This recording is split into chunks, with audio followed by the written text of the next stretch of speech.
Aaron Height is suing his ex-girlfriend, 21-year-old Krista Kowalczyk, for the cost of a trip to Cancun, the return of an engagement ring, and the return of a dog. Ah, Mr. Height, you and the defendant dated, according to you, contemplating marriage. You at some point gave her a ring that you say is an engagement ring. You want that back. Things didn't work out. You also claim that after an argument, because the two of you were living together, the defendant left and took a dog that you had, at least in part, contributed to purchasing. You want that money back, and you want the cost of a non-refundable airplane ticket that you put on your credit card, her non-refundable ticket, for a trip that the two of you were supposed to take. The defendant says the ring was a gift, the dog is hers, and she paid for the last trip that you took together, so this trip, well, you're going to have to pay for that because she paid for the last one. All right, let's take care of the ring first. That's the easiest. Can I see it, please?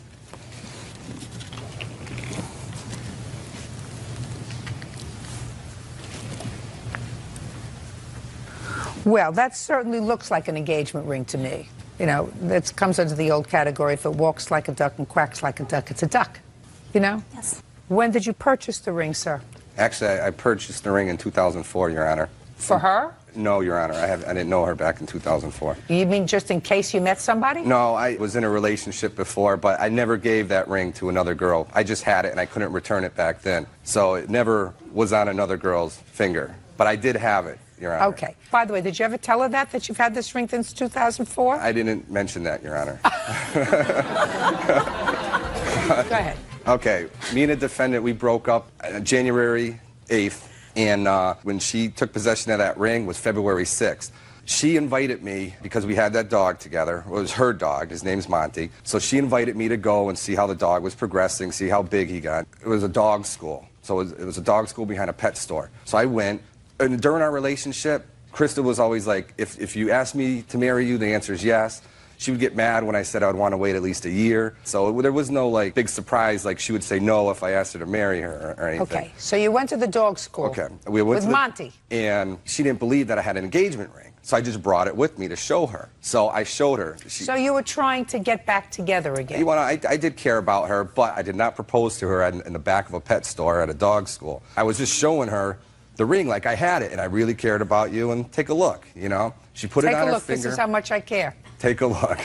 So she put it on her finger, she loved it, it's gorgeous. I said, it's not a good idea, I'm not giving it you, it's not a gift, there's no way I'm giving you a $5,200 ring. You didn't even clean it. I never wore it. You didn't even clean it. It's dirty. It's got clear evidence that it's been worn before. There are deep scratches into it, as if it had been worn. It was never worn, Your Honor. I never once... Well, she did put it on because she put it on her finger that day and got in her car. Doesn't make any difference. Go ahead. So you let her try it on. I let her try it on, and I asked for it back. She was like, no, can I hold on to it? Her thing was, can I hold on to it? All right, that was on February 6th. On the 9th, I ended up still going on that Cancun trip with one of my friends. So you went? I went. With your friend? With my friend, right. Okay, so we've taken care of the plane ticket. No, the plane ticket, that's not transferable. You still have that plane? She could have it. It's hers. It's $368 that I'm asking for, and she can have the credit, you know. Who paid for the last trip you took? She did, Your Honor. $2,400. That sounds like even Steven. I paid for a lot of other gifts. For most of our relationship, like... Listen, let me ask you a question. You have absolutely no use for this ring. It was a gift. First of all, it's an engagement ring. He never proposed to me, Your Honor. I know he didn't. I also don't believe that he ever gave it to you. I believe him. I believe him. And if I didn't believe him, I would still tell you, you have to give it back to him. Men don't like to give somebody something that's very expensive, like an engagement ring, and then, for whatever reason, I understand you moved out. Which my mother helped Your mother? me. My mother. Your mother came over to the house, according to him. Next thing you knew, you were gone. Give him back his ring, please, Bird. All right, the ring is yours. The trip you took with your friend, I hope you enjoyed. You pay for it. Let's get to the dog. And then I will leave you both in peace, and hopefully you can say, we've had enough. It's over. Move on. Now, when did you purchase Monty? December 22nd, Your Honor. And you were together at the time? We were boyfriend-girlfriend, yes, Your Honor. You were living together? Yes, Your Honor. And you put in $900 according to the papers for the dog? According to him, but I did pay $1,200 cash for the dog. I have And the how receipt. much did Mr. Height put into the dog? He says... Don't tell me what he says. Nothing. Nothing? He says he put in $300. Is that what you put in? Your Honor, I did. I'd like to see the bill of sale for the dog. This is down in Willington, Connecticut, is where we purchased the dog. This is from an ATM machine showing I'd in like Willington, to see it, please. Connecticut. I took out $300 on the 22nd. And she paid with a check $900 and my $300 in cash. I paid cash, $1,200. Show me where you took it out of a bank, the $1,200. Your Honor, I'm a bartender, and all of my tips are in cash. So if he put in the $300 like he said, there's no question he put in he should have signed the bill of sale. Shoulda, woulda, coulda. There's no question he put in $300. That doesn't necessarily mean it's his dog. What else did you buy for Christmas? The dog was not a Christmas present. I'm just asking you. I'm asking you what you bought her for Christmas. Oh, what I bought her for Christmas? Tickets to a Broadway show in New York in a hotel room. Didn't you go with her? No.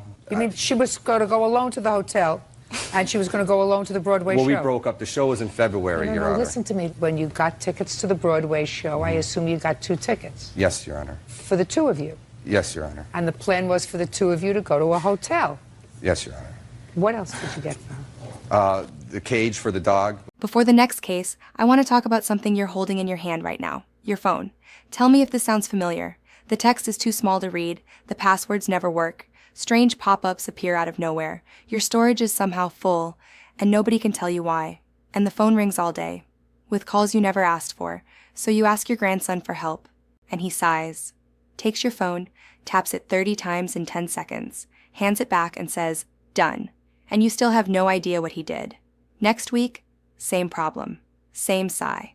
Well, here's the truth nobody says out loud. You are not bad with technology. Nobody ever taught you. You come from a generation that could rebuild an engine, raise a family, and balance a checkbook to the penny. You can absolutely master that phone if someone would just explain it in plain English, one step at a time, without the sighing. That's exactly why we created Never Ask Your Grandkids Again, the plain English guide to your phone, written for your generation. Big print, real pictures of every button, step by step, how to make your text larger, stop the robocalls forever, fix the pop-ups, free up your storage, video call your family, and finally tame those passwords. Plus, printable cheat sheets, big print instructions you keep right by your chair, so the answer is always at your fingertips. And here's my proof that you can do this. You found this video. You pressed play. You're already better at this than they tell you. With it, you also get free our complete scam protection guide, because confusion is exactly what scammers hunt for. Plus the password logbook, the robocall stopper guide, the family code word kit, the audio edition you can simply listen to, and free lifetime updates. So when your phone changes, your guide changes with it. A repair shop charges $60 an hour to do things you'll learn to do yourself in minutes. This entire kit, $14. It's the first link in the description below. That's the first link, right under this video. One tap. You can do this. Never ask. Never wait. Never feel foolish again. Now, back to the case. It was like $170 I bought her. What else did I get her for Christmas? That's a good question. Oh, I got her tickets for Six Flags. I bought her a coat, like, I don't know, like $150 coat. What'd she buy you? Well, actually, she brought me Chris Rock tickets down at Mohegan Sun, which she took. She never gave to me. What else did she give me? I can't really remember. She didn't give me as near... Who went to the Broadway show? I didn't go. I don't know if she went. Did you go? No? Okay, listen. Forget the dog. You got your ring back? Yes, Your Honor. Are you a happy person? Yes, but I would Perfect. Be happy. Be happy. It's over. You got your ring back. You've held on to the ring 4 years. Yeah, yes, Your Honor. Maybe it's not good luck. No. Did you ever think sell of it. that? It's over. Finished. Thank you. Goodbye. Salminio Moten is suing his ex-fiancée, Andrea Umersky, for the return of a laptop. Andrea claims Salminio gave her the computer before he was deployed to Iraq. Mr. Moten, it is your claim that the defendant, who is your former girlfriend, has a computer that belongs to you. You want it back. Yes, Your Honor. The defendant says that you gave her the computer a long time ago. It was a gift. It was a second computer that you had. You had bought yourself a new one. She has a counterclaim for a whole bunch of nonsense. How old is this computer, Mr. Moten? 3 years old, Your Honor. When did you buy yourself a new computer, Mr. Moten? 2008, Your Honor. Why did you buy yourself a new computer? Because I was getting deployed to Iraq, and the old computer, it was old and it was slower than my new computer. So I felt that I needed more storage. And you were taking the new computer to Iraq? Yes, for business matters. So you bought yourself a new one. And at that time, you were involved with the defendant? Yes, Your Honor. She was your girlfriend. She was my girlfriend at that point, Your Honor. Tell me about when he gave you the computer. When he came back home on leave, we were scheduled to be married, and he gave me the computer when he left back. What did he say? He didn't really say much. I mean, he just left it for me because he had a new computer. He didn't need it anymore. What did he say to you? There was no specific that, I mean, I recall that he said he just gave me the computer. We jointly lived together. I mean, I have a text message stating that I can have the computer after we broke up. Oh, I'd like to see that. If the screen goes blank, you can just press the OK button. Bird is the button presser. That would be his number listed below, his cell phone number. It's cool to keep the laptop. Just give me my mail and my clothes. Did you send that to her? I think so, Your Honor. Yes, I did. So? Well, at that point in time, I felt like at that point in time, I had no way of getting my laptop. I had to get... Just a second. You went to Iraq, you came back, you broke up. The reasons for it are irrelevant to me. And when you came back, you asked her for the computer. Yes, Your Honor. And she said to you, you gave it to me. No, she said, for me to give you my computer, you have to give me $400 for her ring. And you said what? I said, I don't owe you for the ring because I... Fine. You said, I don't owe you for the ring. That's part of a counterclaim. I don't have to hear that just yet. But at some point, she had your mail and your clothes. Yes, Your Honor. So you said to her, it's okay, keep the laptop, which she's now had in her possession for over a year, correct? Yes. Keep the laptop, just give me my mail and my clothes. That's what you wrote. Did you get your mail? Yes, Your Honor. Did you get your clothes? Yes, I did, Your Honor. Well, then she keeps the computer. Well, you no, made a bargain with her. You said, give me my mail, give me my clothes, you keep the laptop. You got your mail, you got your clothes, she keeps the laptop. She was asking to keep the laptop because she needed internet access for her and her kids. I was being generous by letting her keep it, but... Well, you were being generous by letting her keep it. That's what you said. Mr. Moten, were you out of the country serving your country at war? Yes, Your Honor. You saw lots of them. Yes, I did. You don't have to go back anymore, do you? No, not at this point, Your Honor. Great. And you're home safe and sound, right? Yes. And we're talking about a computer that was so old and slow that you got rid of it, that you bought yourself a new one. Yes. Right? I did, Your Honor. Just a second. Old, slow, you bought yourself a new one. You know how many old computers I have in my house? My husband says they're too slow. I said, where are you going? That it has to be faster. But you got yourself a faster one, right? Yes, I did. Right? And you came home safe and sound. What are you bothering with minutiae for? What are you bothering with nonsense for, Mr. Moten? Especially when you said so, giving my mail and my clothes and keep the laptop. Well, I had important files on my laptop that I really wanted. And you did without them for almost 2 years now, right? Yes. You'll do without them for another 20. I asked her to put it on a hard drive. And did she? No, she wanted to keep the whole laptop. Just a second. Did he ask you to store some stuff for him? No. No, of course not. He's making it up as he's going along. Forget it, Mr. Moten. You got home safe and sound. You gave her the computer probably before you left because you got yourself a new one. That's what boyfriends do for their girlfriends. They say, here, let the kids use this one. Let the kids play games on this one because I got one that's faster, that's got more memory, that's got this. And then when you broke up, now you want your computer back. Well, and she's not going to give it to you.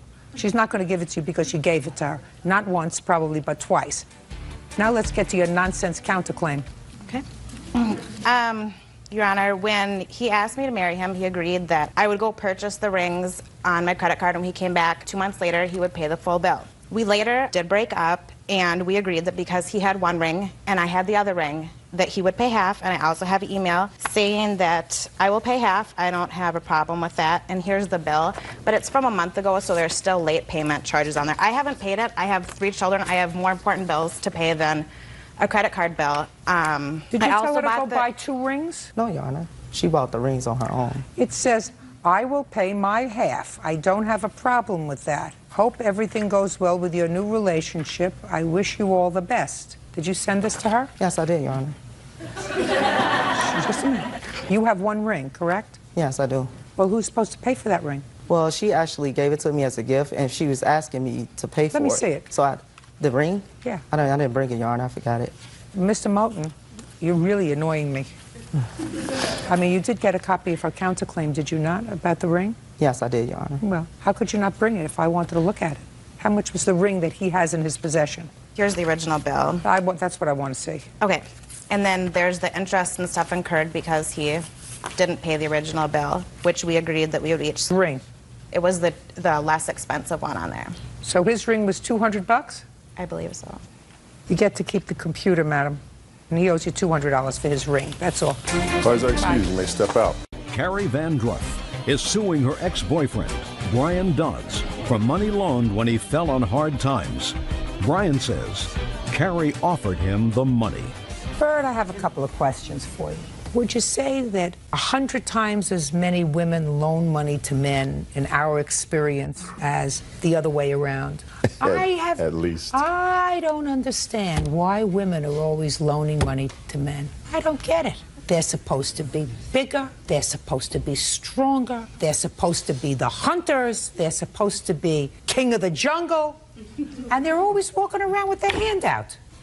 But what I still don't understand is, I've asked the women over and over again, why do you want to give this guy money? You know? And I'm not able to get an answer, but what I'm going to try to do from now on is to get the answers from men who look as if they're ordinary guys. Why did you take money from her, Mr. Dodds? Your Honor, at the time, it was the case that I was very, very short. Why were you short? I went through a pretty nasty divorce, and my ex-wife was taking me to court about every other week, and my lawyer was just killing me in fees. And at the time, I mean, it was coming up to Christmas time, everything. I was extremely short-handed of cash. That's all there is to it. What do you mean it was coming up to Christmas? What does the time of year have to do with it? I've got 2 daughters. I was really concerned how Christmas was going to turn out. So you wanted to buy Christmas presents for your daughter, so you borrowed money? No, that's not what happened, Your Honor. She knew that I was short of cash, and she just straight out just offered it, and I did refuse it, that no, I couldn't ask that of you. And she said, that's what friends do, and I'd like to do that for you. And it was with reluctance that I took it. I'm not one that likes to take handouts. How long after that, Mr. Dodds, did you and the plaintiff stop seeing each other? Maybe 2 months. Was that a mutual decision or your decision? It was my decision to stop seeing her. Well, if it was your decision and you're a moral person, because clearly you were worried about your daughters coming up and not having Christmas presents in December, why didn't you start to pay her back? Shortly after I told her that, we were going to stop seeing each other. Did you just tell her, or did you send her a letter? I sent her an email, I believe, actually, and I kind of explained to her. That wasn't until February. Shh. Go ahead. And I explained to her why, decided not to see her anymore. And, right. And it was just shortly thereafter that she became very, very nasty, and she accused me of giving her an S. So it really concerned me. So I started going to different doctors, and I had some tests done to make sure that that was not the case. I was pretty concerned about that. So now I've got doctor bills that I have incurred because of her being spiteful or vindictive or whatever reason. So in the email where you explained that you were breaking up with her, Mr. Dodds, did you say to her, and I know that I took some money from you, and I know it wasn't a loan at the time, but I consider it my moral obligation to give you the money back, so I'm going to start sending it to you. Was that included in your email? I don't recall. At the time... Let's say no. No. Let's say it wasn't included in your email. Now, how do you think that that made her feel? She gets this email from you after she's given you this money because she was a good friend, and she insisted on helping you out so that your girls would have a Christmas. And then you send her this Dear John email, because we're living in the 21st century. And the email has nothing to do with her $510. So she gets vindictive and nasty. That's what women do. You're lucky all your pants aren't cut in half. Ms. Van Druff. Yes. You have 10 seconds to convince me that this was a loan and not, I want to help you because you're my friend. And if you want to say, I can't do it, I'm more than willing to hear it. I have humiliated him sufficiently. What's your pleasure? Well, first of all this started about the same day that I did give him the money. He made a down payment on some land as well. Now, my problem is why in the world did he make a down payment on land if he couldn't afford his rent? When did you find out about that? I believe it was the same day or just before I gave him the check. And you continued to date him? Unfortunately. You continued to share his home with him for a while? I wasn't living with him. I don't care whether you were living with him or not. You get my drift, yes. madam? Yes. That's also what women do. They'll make excuses. They'll go through all kinds of mental gymnastics to justify bad behavior. So, you've had your 10 seconds and you haven't convinced me that this was a loan. I don't feel it was a loan. It wasn't. It was a gift. I mean, I gave him the money, and I did want to go ahead and help him, but he did send me an email stating that he would repay it. Oh, let me see that. I would love to, in addition to humiliating him, give you a judgment. And so if it was not a loan, why would he send me the email? Oh, Oh, fine. Wednesday, April 20th. I will also... Before the next case, I want to talk about something you're holding in your hand right now, your phone. Tell me if this sounds familiar. The text is too small to read, the passwords never work, strange pop-ups appear out of nowhere, your storage is somehow full, and nobody can tell you why. And the phone rings all day, with calls you never asked for, so you ask your grandson for help, and he sighs, takes your phone, taps it 30 times in 10 seconds, hands it back and says, "Done." And you still have no idea what he did. Next week, same problem, same sigh. Well, here's the truth nobody says out loud. You are not bad with technology. Nobody ever taught you. You come from a generation that could rebuild an engine, raise a family, and balance a checkbook to the penny.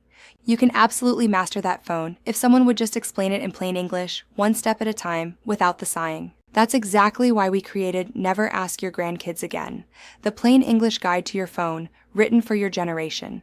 Big print, real pictures of every button, step by step, how to make your text larger, stop the robocalls forever, fix the pop-ups, free up your storage, video call your family, and finally tame those passwords.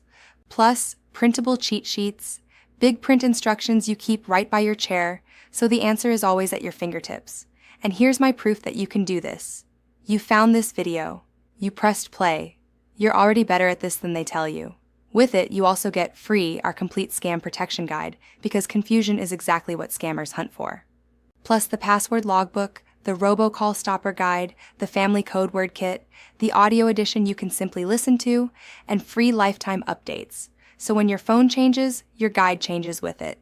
A repair shop charges $60 an hour to do things you'll learn to do yourself in minutes. This entire kit, $14. It's the first link in the description below. That's the first link, right under this video. One tap. You can do this. Never ask. Never wait. Never feel foolish again. Now, back to the case. I'll be paying you back. If it's in installments, that's the best I can do right now. That's what you said to her. Yes, ma'am, that's right. At that time, I'd tell her just about anything just to get her off my back. Fine. Well, that's great. Well, that's what you told her. You said I'd be paying you back even in installments. So you didn't start? No, ma'am. As far as I'm concerned, I don't owe her that money. Judgment for the plaintiff in the amount of $510. You acknowledged the debt, sir. You said paying you back. That's all. Step out. 18-year-old Lawrence Johnson is suing the mother of his former friend, Tina Venable, for the balance on a Toyota 4Runner. Tina says Lawrence sold her a salvaged vehicle. All right, Mr. Johnson, this is your complaint. Yes, ma'am. You sold Mrs. Venable a 4Runner truck that you had used throughout high school to get to and from school, and you sold her that for her son. Yeah. Who you knew throughout high school. Yeah, for a couple of years I did. How much did you sell her the truck for? $2,500. And Miss Venable doesn't deny that. Is that right? That's correct. But then you didn't listen to your parents, because your parents said to you, when you sell a car, you get paid. Unfortunately, yes, ma'am. And what you did was you agreed to accept payments on this truck. Yes, ma'am. A down payment of how much, Miss Venable? I only had $200 cash that night when he came to the house. So you gave him the $200 in cash and agreed to make payments in what amount? $300 for the month of June, $400 July, and the balance in August. Step up, please. Tell me your first name. Trevor. Trevor, had you seen Mr. Johnson driving this 4Runner in school? Yes, I have. Had you ever been in the 4Runner? Yes. What day did you take possession of the truck? May 15th. We actually rode in it together that day. Is that right? Yeah, that's correct. Did you drive it to your house? I drove him home, actually. But the truck was driven to your house so that your mother had the opportunity to see it. Of course, yes. Did she look at it? Yes, she looked at it through the window.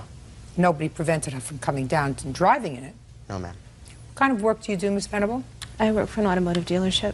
What do you do for the automotive dealership? I'm in sales. So you know, if you're in sales, if you want to buy a used car, you take a ride in it. Correct. You didn't. No, I had reasonable expectation, him being an acquaintance of the family, that it would be as he said. Really? I did. Well, it was as he said, madam. He drove the car in school for 2 years. Not something he purchased and then pawned off on your son, because your complaint is that your son had an accident in the car and totaled it. When? June 13th. May 15th and June 13th. Who had possession of the car? I did. Who drove the car? I did. Tell me about the accident.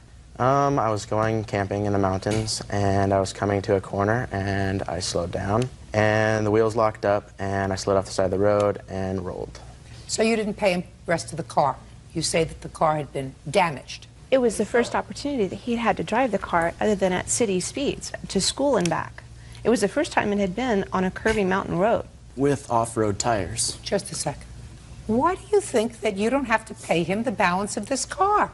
Because he knew that this vehicle was damaged. He knew it was a junk title, should have never been rebuilt, and he sold it to me and didn't tell me, didn't disclose that. Just 1 second. He drove the car for 2 years. Your son drove it for 30 days. This boy's been a guest in our home. I didn't expect him to lie to me. Nobody lied to you, madam. He did. He did not tell me that this vehicle had a salvage title. Nobody lied to you. Did you ask him? I did. When you leaned out the window, what did you say to him? I looked out the window. He didn't show up until almost midnight. He came with your son. I'm just saying, it was almost Miss midnight. Venables, start taking responsibility for your own behavior. If you wanted to have the car inspected by somebody who was unbiased, take it to your own shop where you work. Say, listen, take a look at this car.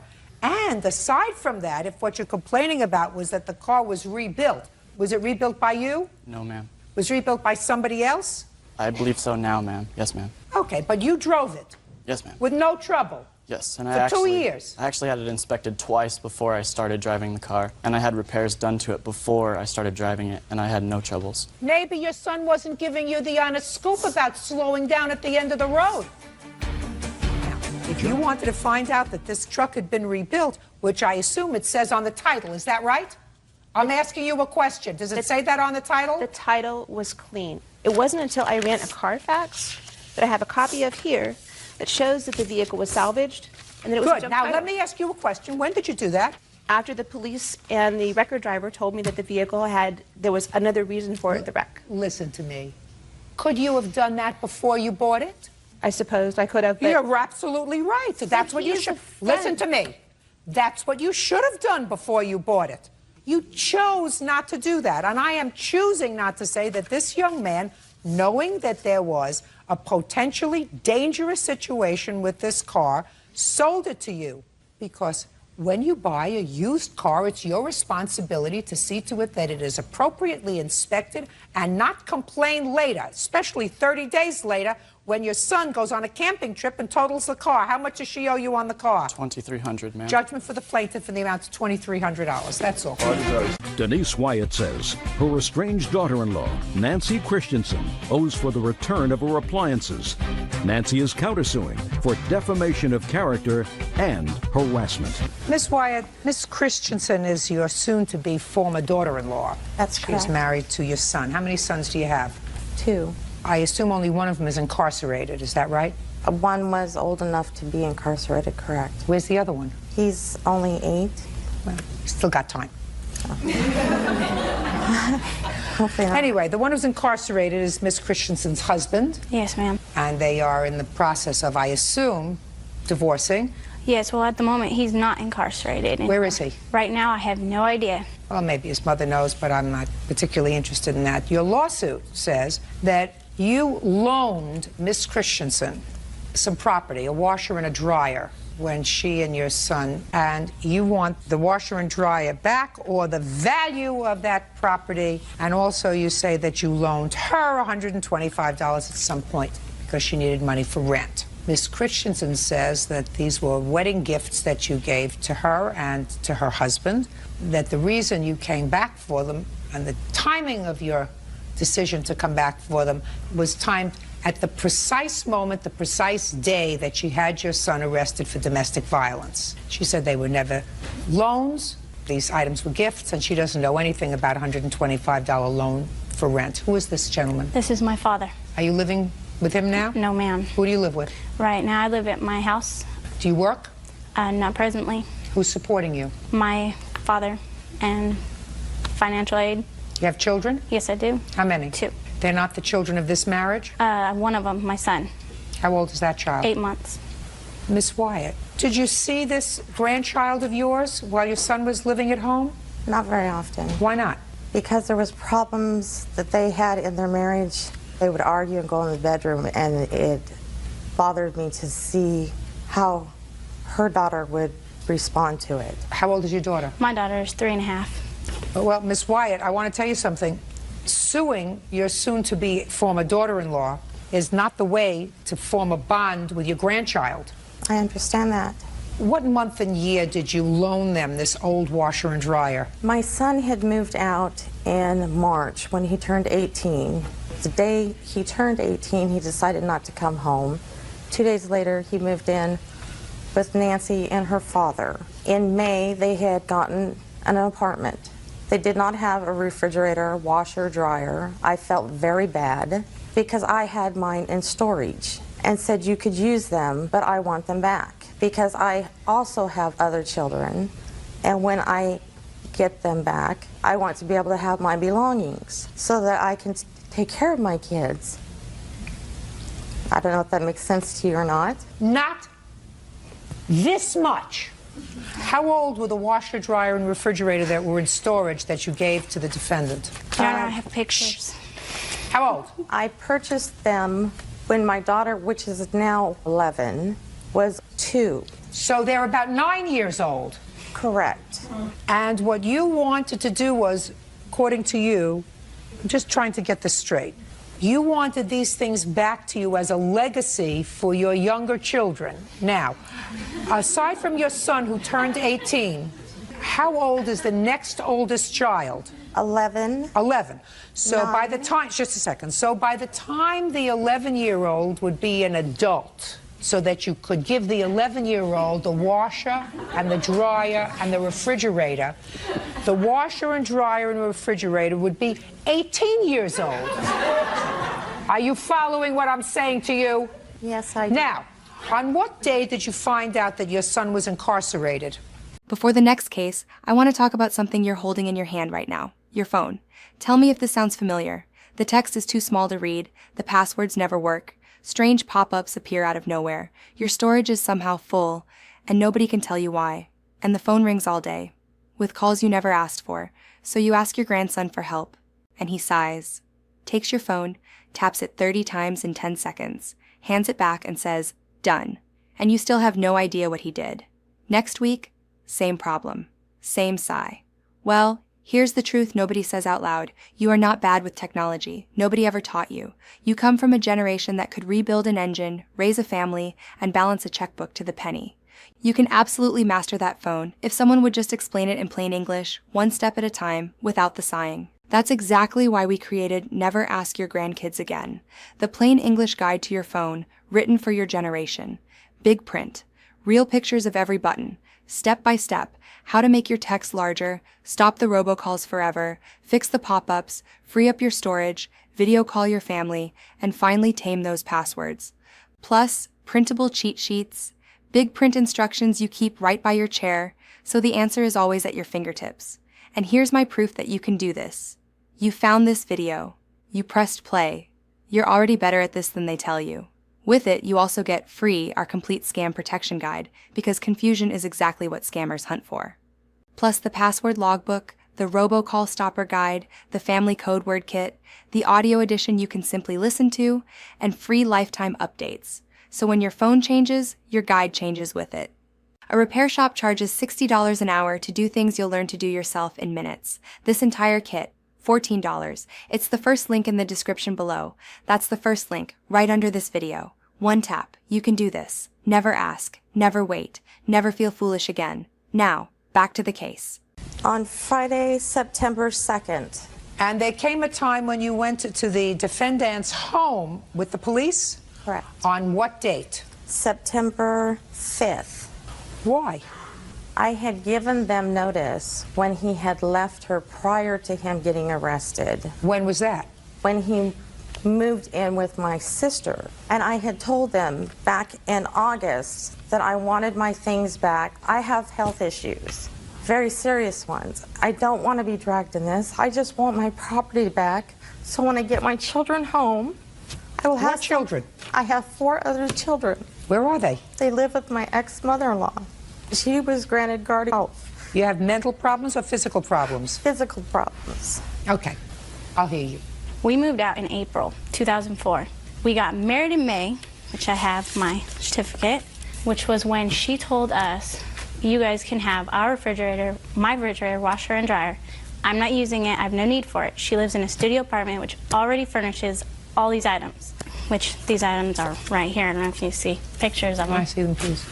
Then everything money, she would only give me gas money. I think she only gave me $20 one time, and that was to take her to her surgeries and then take her home. And that's as far as the money goes.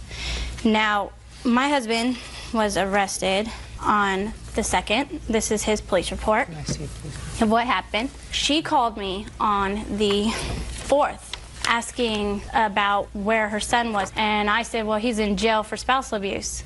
And that's when she called the cops to have them meet.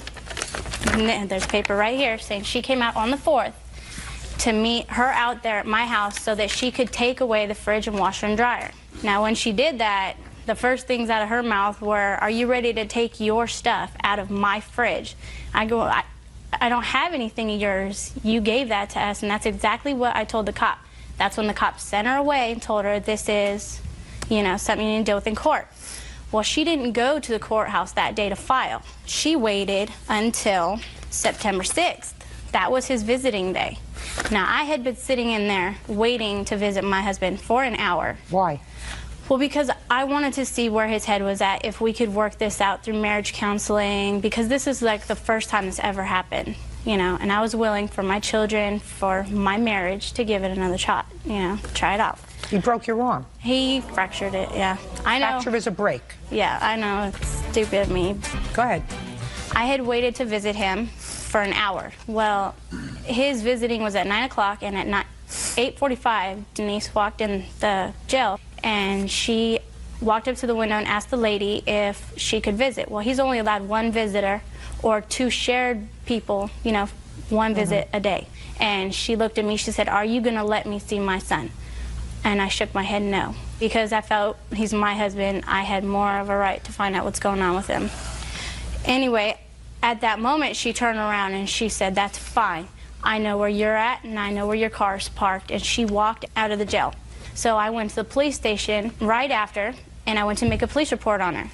Well, they told me they weren't going to do that because they didn't think it was serious. Okay. Because I had asked for a restraining order. So as I was walking outside, she comes walking down the street. She says, nice try, Nancy. I know where your car is at. I know where you live. I'm getting your power turned off. I'm going to get everything turned off, and you're going to have to just deal with nothing. And she did this in front of I have the report right here. She did this in front of one of the police they're at the desk. Look, this lady is crazy. She's got problems. And it states that in there, too. Well, you made these threats to her, Miss Wyatt, in front of a police officer. I've never been contacted about that. I didn't ask you whether you had been contacted by them, madam. I'm telling you that I'm reading the police report, and you made these threats to your daughter-in-law in front of a police officer. When I went to see my son, I went to the counter and I said I was... I'm not talking about that. I'm talking about outside the police station. Outside the police station, the police officers indicate they heard you threaten her. I did not threaten her. The only thing I said as our passing, because I was walking over to the PG&E office, that my son had contacted me. He wanted me to call the property management where he had dealings with. He wanted me to contact the PG&E, the phone company, For what reason? To let them know that he was incarcerated, he'd never been in trouble, and they told him he would have 3 to 5 years. I contacted the credit union. What are you contacting those people for? Because he asked me to do that, to let them know that he was incarcerated. For what reason? You must have asked the reason. Why do you want to let the gas company and the power company and the rent know that I'm incarcerated? For what reason? So that she would go bail him out. Because he had already had her in there all those days, and she had taken his paycheck. All he wanted to do was take his car and leave to cool down. You want to say something? I just wanted to... Stand up. I just wanted to point out that when the actual washer, dryer, and refrigerator was put into Nancy's possession... They weren't put into Nancy's possession. It was a loan Listen to me. her. They weren't put into Nancy's possession, right? Yes. She would not have given Nancy anything. She would not have given her a dust maggot. She gave those things to them as a couple because they were getting married, and she wanted her son to have those things. She wouldn't have given Nancy anything. When it very first started, though, they were not on odds with each other. They don't have to be got at along odds with just each fine. other. Your sister wouldn't have given this lady, who was a stranger to her, anything. She gave them to the family because they were married. I did not know that they were getting married until the day of the marriage. And I There must have been a asked my reason for that, son- Miss Wyatt. He didn't even call his sisters or brothers or anybody. Must have been a reason for that, too. Denise Wyatt says her estranged daughter-in-law, Nancy Christensen, owes for the return of her appliances. Nancy is countersuing for defamation of character and harassment. Now, I find very strange, Miss Wyatt, that one day after the incident at the jail and 2.5 days after you ascertained that your son was incarcerated for domestic violence, it was at that point that you demanded back with police assistance this property. Are you still living in the same house that you were living at when you went to get this property? The studio apartment, yes, I am. So what inspired you to go and get this property the day after the incident at the jail? Because I've been spending more time with my children, and I have chances of getting my own children back, so that I will need my things when I What are you get going to them. do with them when you get them? If I get them to you now, what are you going to do with them? They're going to sit in my storage until I can get my children. Hi, Miss Wyatt. I think you need a lot of help. Your case is dismissed. I find that these items were gifts to your son and your daughter-in-law, and just because they are no longer together doesn't mean that you get them back.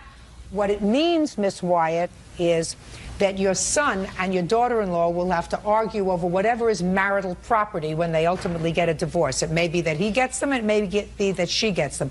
You have a counterclaim for harassment. Yes, ma'am. Leave her alone.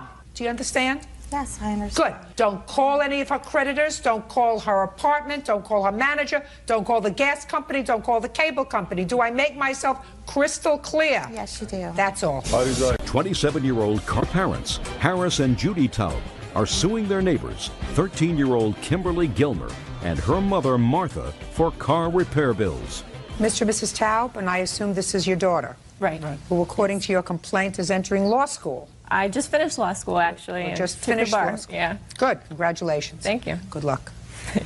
According to your complaint, you purchased this car for her. You a neighbor of the defendants? Do you live across the street from each other, or was she just visiting a neighbor? I was visiting. She was visiting a neighbor of yours, and her daughter got into her car and either backed or moved forward, and her car hit your car, causing some damage. Do you have pictures of the damage? We do. I'd like to see it, please. Where did you go to law school, Miss Taub? Golden Gate University in San Francisco. Mm-hmm.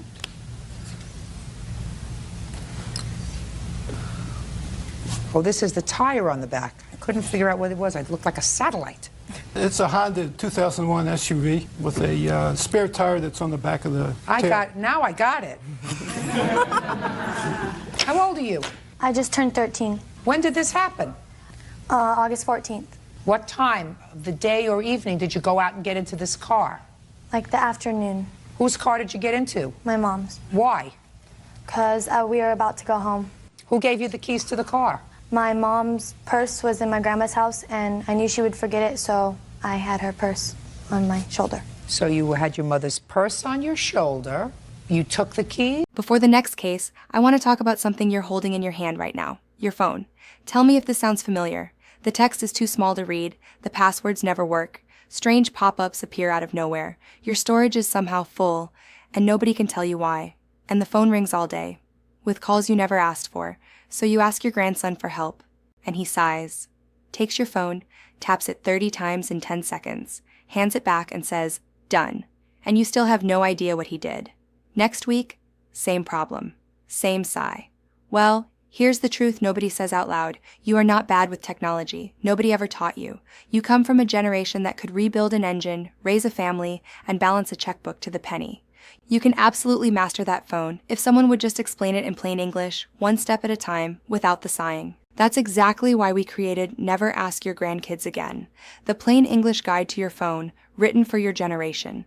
Big print, real pictures of every button, step by step, how to make your text larger, stop the robocalls forever, fix the pop-ups, free up your storage, video call your family, and finally tame those passwords.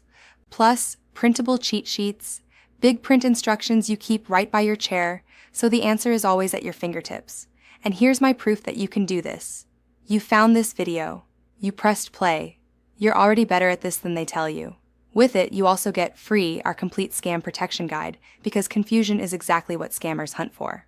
Plus the password logbook, the robocall stopper guide, the family code word kit, the audio edition you can simply listen to, and free lifetime updates. So when your phone changes, your guide changes with it.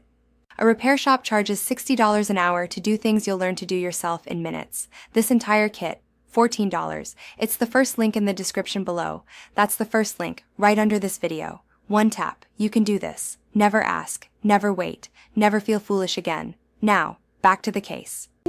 Yes. Why did you start the car?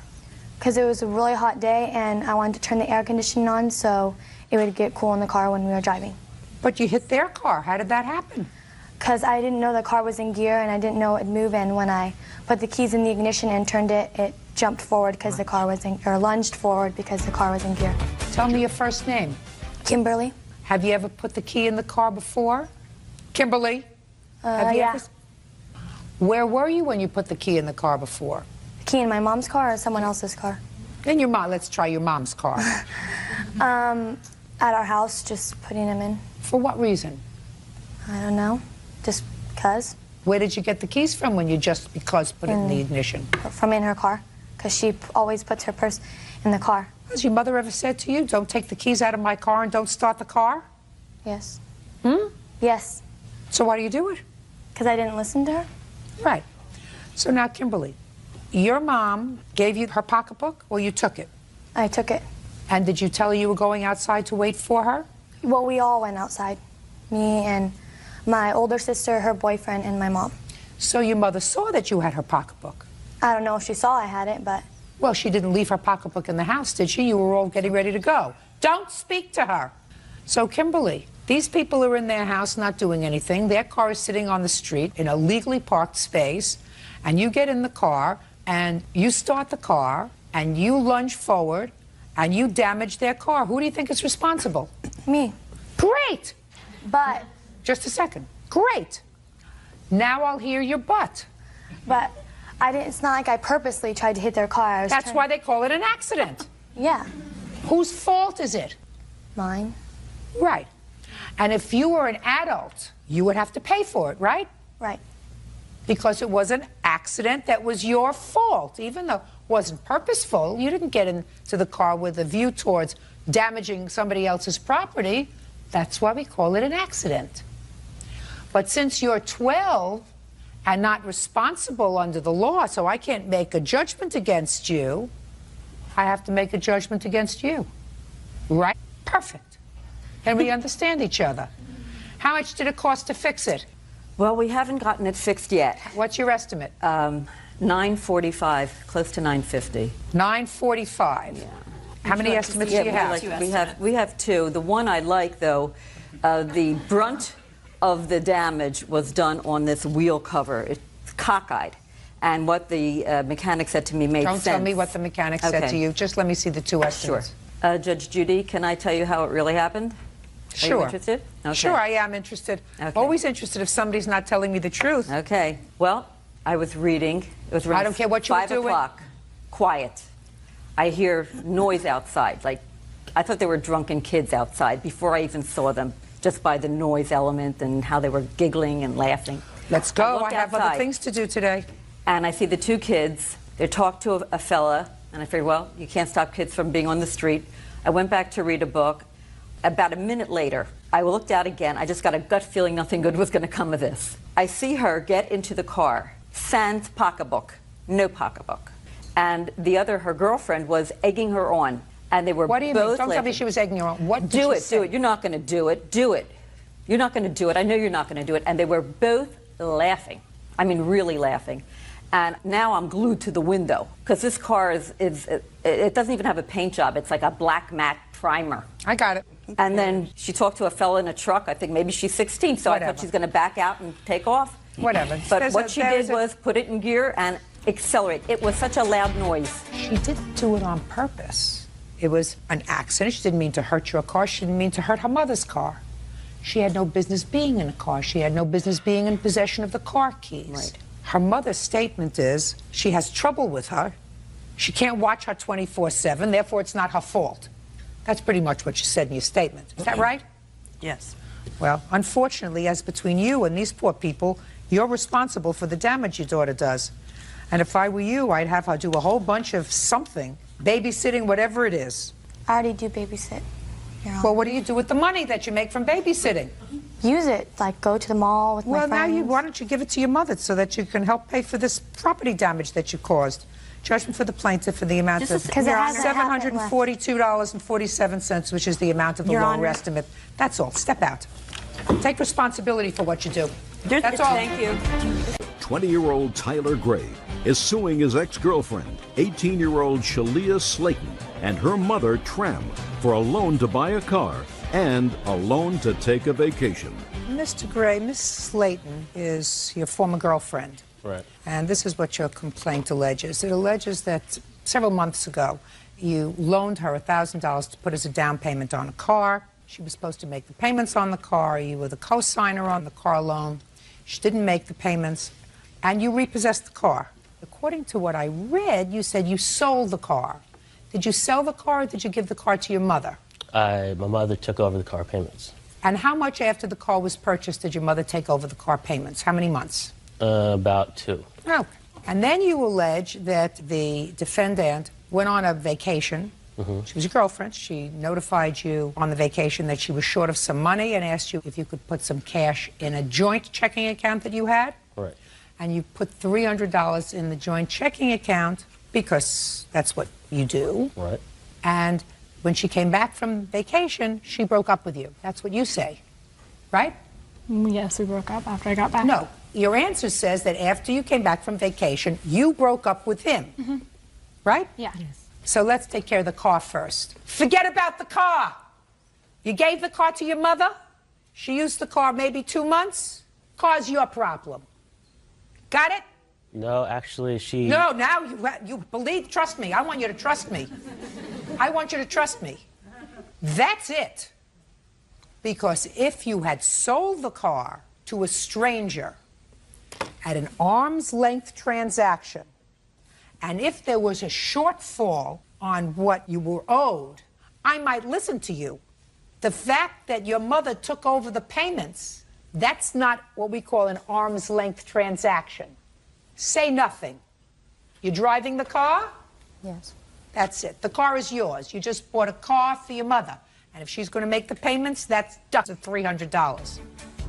Now, when did you go on this vacation? I went July 15th through the 18th, I believe. And where did you go? I went to Newport Beach to visit my sister as a graduation present. And when did you call him for the $300? Probably that Saturday I was there. Well, you went there on the 15th, 15th, 16th, 17th, and you came back on the 18th. Yeah, the second day I was there, I called him. And when did you break up with him? The night I came back, we actually ended up breaking up. You broke up with him? Yeah. Tell me why. We broke up because this was now a new chapter in my life. I just graduated from high school. I was starting college soon, and I wanted to focus on what I needed to do. When did you come to this revelation? On the 15th, 16th, 17th, or 18th? Don't speak to her. When did you come to this revelation? I had been thinking about it prior to leaving, and when And why did you call him and ask him for money? Well, because we had a joint account, and whenever he needed money, I would give him the money. Well, that's because there was goodwill between you. You think that if you had called him up on the 16th and said to him, what's your first name? Tyler. Tyler. Tyler, when I get back, I'm going to break up with you, but right now I'm visiting with my sister and I need $300. You think he would have put $300? Listen to me. You see how you just laughed? See, you just laughed? I just want you to think about that. If you had called him up on the 16th and said, Tyler, I've been thinking about our relationship. I want to move on. I need a new chapter in my life, but I'm down here with my sister. We're having a good time. I need $300. I'm short. Could you put $300 in our account? You think he would have done it? Probably not. Right. So you owe him $300 because you weren't being honest with him. And the fact that you had a joint account where you each put money during the course of your relationship when you had a trusting, mutual relationship with him, that's one thing. But that was pretty sneaky to break up with him the day you... Don't poke her! It was pretty sneaky calling him and breaking up with him 2 days later. How do you think he felt? He felt like an idiot. Felt like an idiot.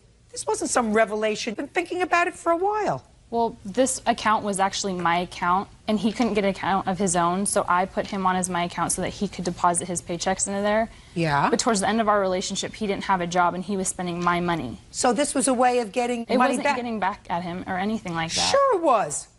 Sure it was. You figure you would cut your losses. What you did was not right. So far on his claim, he gets Zippo for the car, $300 that you had him put in while you were on vacation getting ready to dump him. Now, getting back to your counterclaim. Say nothing. I'm not interested. Do you understand? Let's get to your counterclaim. You say he overdrew your checking account by $700. Yeah. When did he do that? While I was in Newport. Show me. Did you overdraw her checking account, sir? No. All of the ones highlighted are the transaction his card made. I don't even think we had 700. No, highlighted. You have something here on 720 and 721. That's not when you were in Newport. Did you take money out of this account, sir? I didn't take $700 out of the account. No, we didn't 100 have $700 in our account. No. There was 100 taken out on 719 and again on 719. You took out $300. So right after she broke up with you, you withdrew $300 from the account. Is that right? No. Take a look at 719.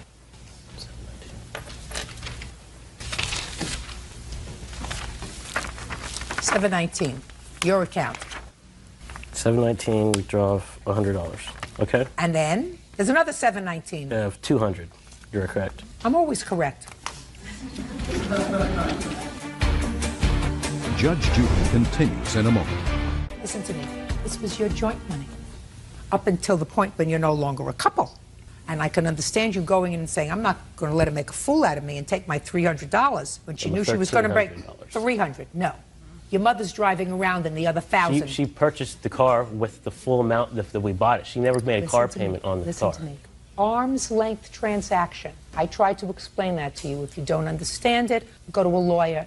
They'll explain it to you better. I don't have the time to educate you. If you sold the car to a stranger, I would hear you. You gave the car to your mother. I don't want to hear it. You took your $300 back after she broke up with you, so you get no $300.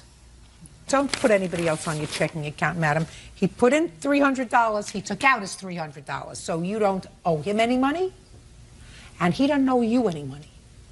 Go, have a happy life. Goodbye, good luck. Have a nice day. Parties are excused when they step out. Brian Borges is suing his former friend, Darla Grote, for her share of a hotel room in Cabo San Lucas. Carla says Brian agreed to pick up the tab. Mr. Borges, I gather from your complaint that you and Miss Grote were friends. You both are single parents, is that right? That's correct. And it is your claim that Miss Grote accompanied you and your daughter on a trip to Mexico. Correct. And it is your claim that she owes you money for expenses for that trip. Correct. The defendant, who acknowledges she went on the trip with you, says that you had an agreement that as long as she paid for the airline tickets for both herself and her daughter, you would cover the rest of the expenses while you were in Mexico. Correct. How old is your daughter? She's 13. And Mr. Borges, you have?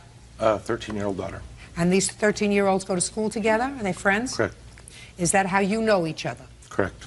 I understand that you were out for dinner with Miss Grote at a time when you were discussing this trip. Yes, we... So my first question is, was this the first time you and the defendant had been out to dinner together? Yes. How did that come about? On the phone and wanted to know if I'd like to go to dinner with her. And you had not dated before? No. So now, Mr. Borges, tell me about the conversation that you had at dinner about this vacation that you were planning, and I understand Ms. Grote was planning for her daughter as well. There was approximately 9 of us going to Mexico. Who was going? Me, my witness, Will, Perry and his kids, my daughter. So it was single dads? Yes. Okay, so tell me about the conversation you had with Ms. Grote. Well, the conversation got brought up that we were going to Mexico and she and her daughter were going to Seattle and they would like to go. And I explained to her where we were going to stay, what the costs were. She said she couldn't afford it if she went by herself, so she was going to have a friend of hers come along with her so she could afford the hotel room. Is that this person? No.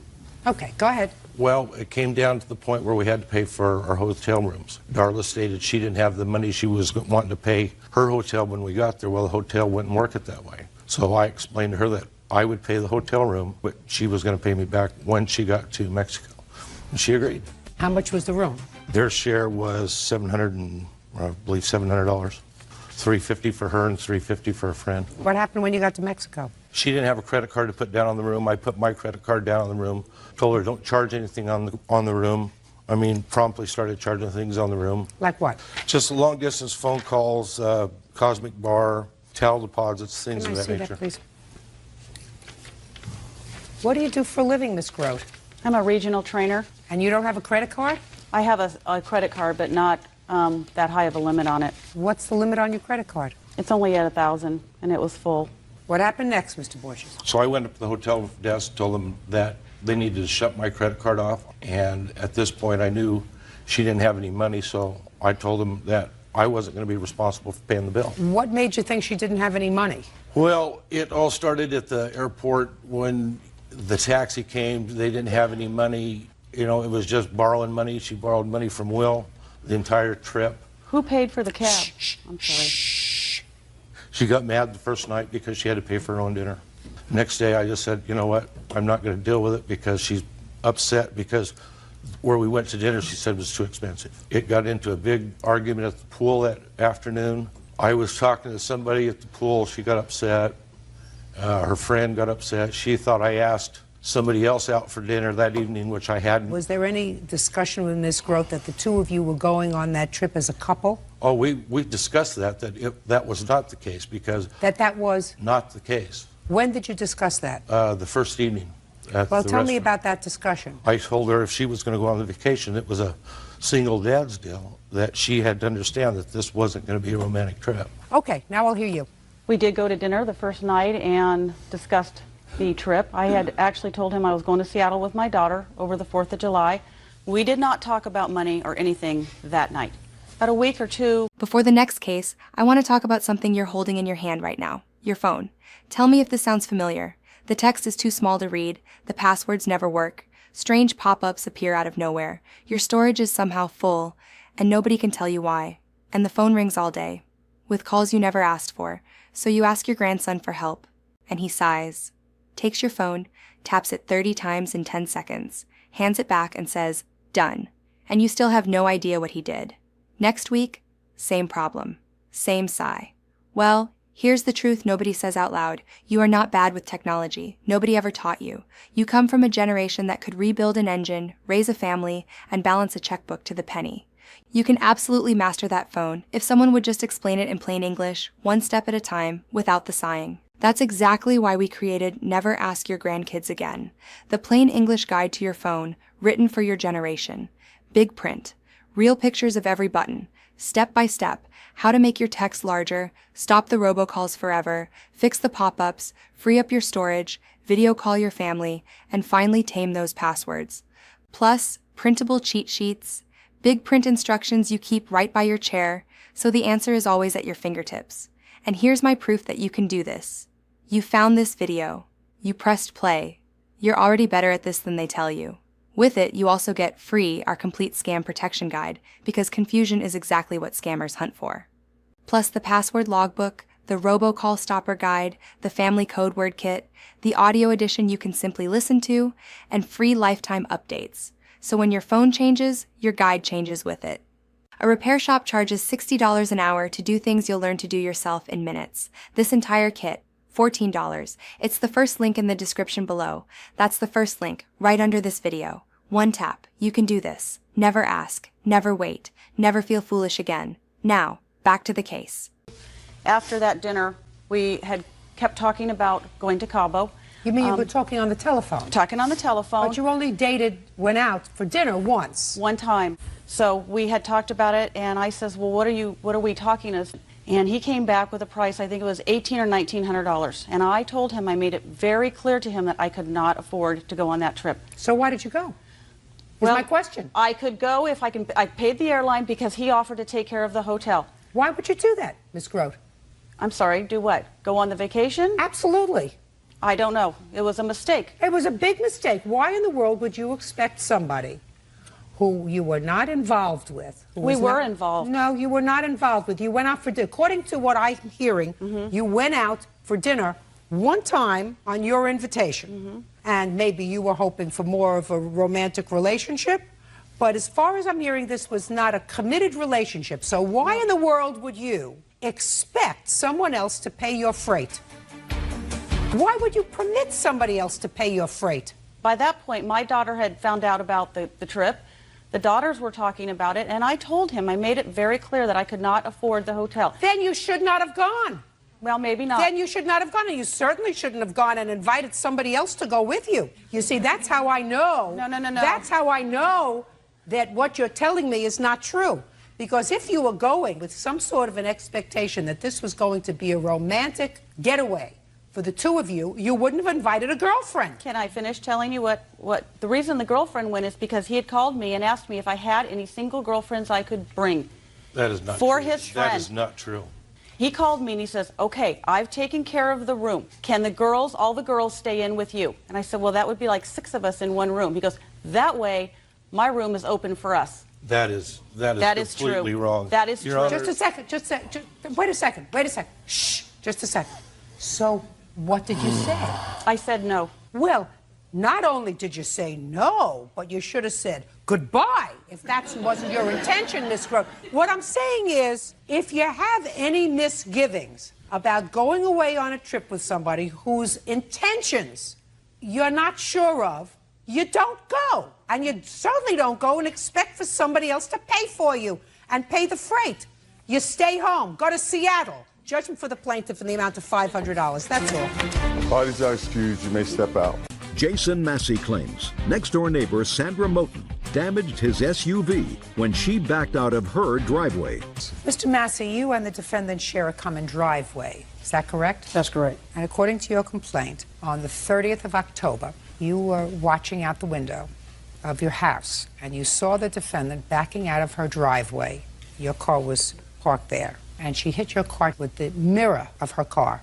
Is that right? That's correct. What time of the day was this? 4 in the afternoon. And you and the defendant have had difficulties in the past. Is that right? That's correct. How long have you lived in your house? I purchased my house in May of 2001. And how long have you lived there? 1989. What was the problem, Mr. Massey? When I purchased my house in May of 2001, the lady I purchased my house from warned me that they Don't tell me what they warned you. That's hearsay. Yes, ma'am. The problem, Your Honor, before my truck was hit, 5 weeks in a row, when I came home from work, my trash can was knocked over. I came home one day, I picked my trash can up. My neighbor, Mrs. Moten, came home and turned my trash can over again. I asked her why she turned my trash can over for the last 5 weeks. She said it was in her way. On Sunday, October the 28th, I had been outside in the front working on a home project. The defendant came home. We had a few words.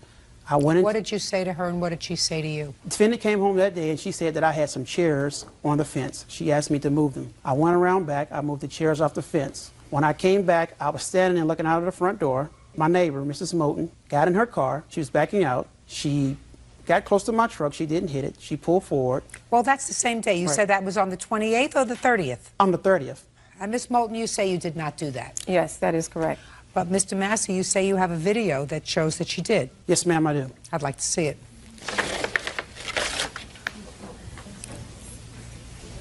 Did you know he had a video, Ms. Moten? From the officer indicated he had a video that around about 9:30 when the officer came to my home. That is you getting into your car, is it not, Ms. Moten? Yes, it is.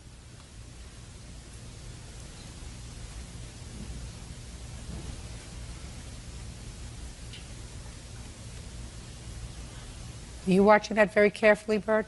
Yes, I am. Did you see the car hit it? I really can't say, Judge. Could we do it again, please? I can show you, Your Honor, right when the car hit. I would like you to do that, sir. Yes, ma'am.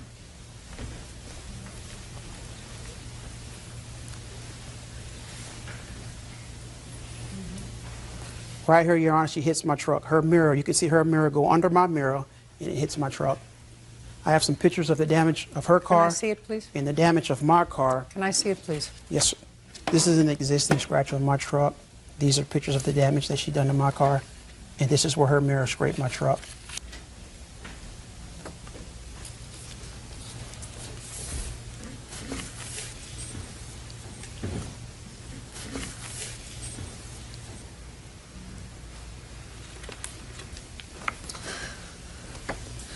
Says this line is an existing scratch already on his truck, and the rest is where that line. This line. That line up there is where. Put on her mirror. Right.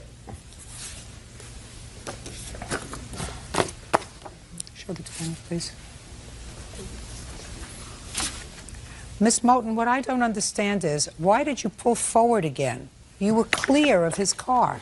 Oh, I put forward because I was trying to make sure I didn't hit his vehicle. Miss Moten, you were practically clear of his vehicle, and then you pulled forward, and you steered right into it. But that's what it looked like. But well, that's what it looked like. Right. My eyes weren't deceiving me. That's what it looked like.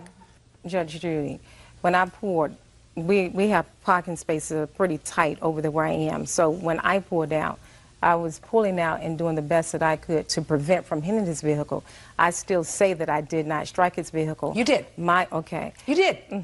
But I don't understand why you were pulling out and you were practically clear of it. Well, I pulled and then out you pulled back. You pulled forward again. And you came that close to his car the second time. I don't understand that. Well, I understand it because I was pulling out from my observation of it as far as me backing out. I was backing out to keep from, because you, from looking at the video. Play that again for me, please. I want to look at it one more time. Is that a possibility? Yeah, looking at the video, it does look that way, but as far as the video doesn't lie, Miss Moten. Well, I'm not saying the video is lying. I'm just saying I didn't strike his vehicle. I didn't do that. You did. See, my damage was on my car. That damage she's saying I put has been there on my vehicle. Okay, now, you're clear. From that, it looks clear, but... You were clear the first time you pulled out. You were clear. Then you come back and you go right into his car. Well, it looks like I went into his car, but it looks exactly like you went into his car, madam, and that's what you did. Can I please see the estimate to have it fixed? Yes, ma'am. I have two estimates, Your Honor. Well, how much was the cheapest estimate? $627, if I'm not mistaken. And I have a rental car reimbursement should be in that stack also. Well, I'm not paying you for a rental car, sir. Are you his wife? Girlfriend. Girlfriend. Do you live together? Yes, ma'am. You have a car? Yes, ma'am. Drive him around for a day while he has this car fixed. Listen, life is very, very short. You're going to be neighbors for a while. I'm going to suggest that you can either be miserable for the next 20 years or happy for the next 20 years. Unfortunately, you have a very tight driveway.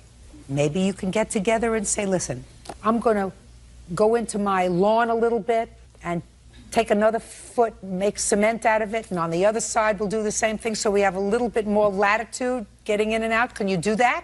Well, it has already been done as far as on his side. The previous owners did do that. Well, what about on your owners? side? Just say, well, what about on your side? Well, I can't do anything because I'm between two people. I have someone to my left and someone to my right. Your Honor, if I may, okay.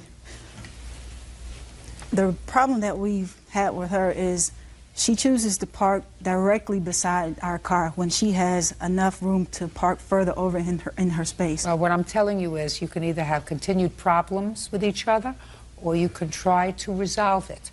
Do you work? Yes, I do. What kind of work do you do? Teacher assistant. And you? Work for the military, ma'am. So what I'm going to suggest is that you devote more energy to the work that you do and less negative energy to the 2 or 3 inches that it would take to alleviate this problem. Thank you very much. No. It's not his problem. You hit his car. Madam, you hit his car. I don't agree with that, but I don't care whether... Put your hand down, sir. I don't care whether you agree or not. I understand. That's why you're here. You're here. I have a video, so what you want me to say is he was mistaken, the pictures are mistaken, and the video is mistaken, and you're right. And I'm telling you that you hit his car, and maybe if you were a little more flexible, maybe both of you, you could avoid a situation that makes it unpleasant every day. A little more flexible.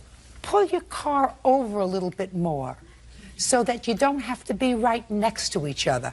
And if you don't want to do that, then what's going to happen is you're going to continue to be miserable.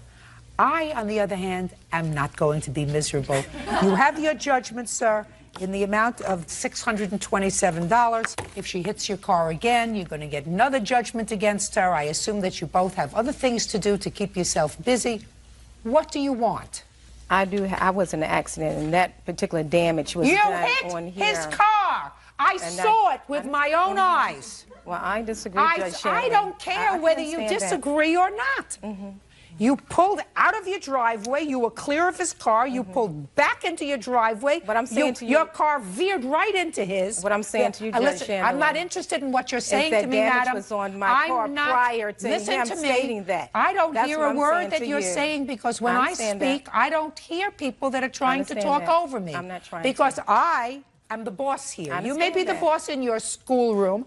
I am the boss here. And if you're going to be thick like this table, then you're going to spend the next 10 years while they're living next door to you being unhappy. And what I'm saying to you is, move your car over. That's all. Step out. Eric Kim claims former friend Patricia Davis owes for car rental fees and the cost to repair her computer. Eric claims Patricia used him. Mr. Kim, how did you meet the defendant? I met her over the internet, over a dating service, Match.com. And when was your first face-to-face meeting? We exchanged phone numbers and talked, and then she needed some computer services, and I had my own computer business, so we met a couple weeks after that. Where? At her house. But you were going there really for social reasons, is that right, sir? Social and professional. Social. Well, Don't listen, yes. Mr. Kim. Yes. Let's understand each other. I read your complaint very carefully. Okay. Your complaint alleges the following, sir. That she owes you for computer services that she agreed to pay you for. More importantly, according to you, she sort of conned you into renting a car for her for a day, and she kept the car for a couple of weeks, and you want her to pay the cost of the car. Ms. Davis says that you were a very generous fellow. You fixed her computer because you were a nice guy and you were interested in her, and you rented her a car, right? I didn't take advantage of him. No. Listen, when you have a legitimate case, don't muck it up with nonsense. Yes, ma'am. Do you understand what I'm saying to you, Yes, Mr. ma'am. Kim? You didn't meet her online because she was looking for a repairman. No, she wasn't. You met her online through a dating service because you were looking for a date. Yes, ma'am. That's not the way you get your business, right? Nope. So you went to her house, Mr. Kim, for the purpose of meeting her in person. True. Now, you knocked at the door, you rang the bell, and she answered the door, and you went, aha. Right? Yes, I did. Good. And you went inside, and what happened when you went inside, Mr. Kim? I looked around, and she had a very nice place. Good. Did you have a meal? Did she offer you a drink? Did she offer you a cup of coffee? Did you go out? What did you do? We just talked, and she mentioned that she You saw... were talking. Miss Davis, are you accustomed to inviting people over to your house that you meet on the internet? Don't you know that that's dangerous, madam? No, Is not an answer. I don't usually. No, I usually do not invite people over to my home. Well, why did you invite Mr. Kim?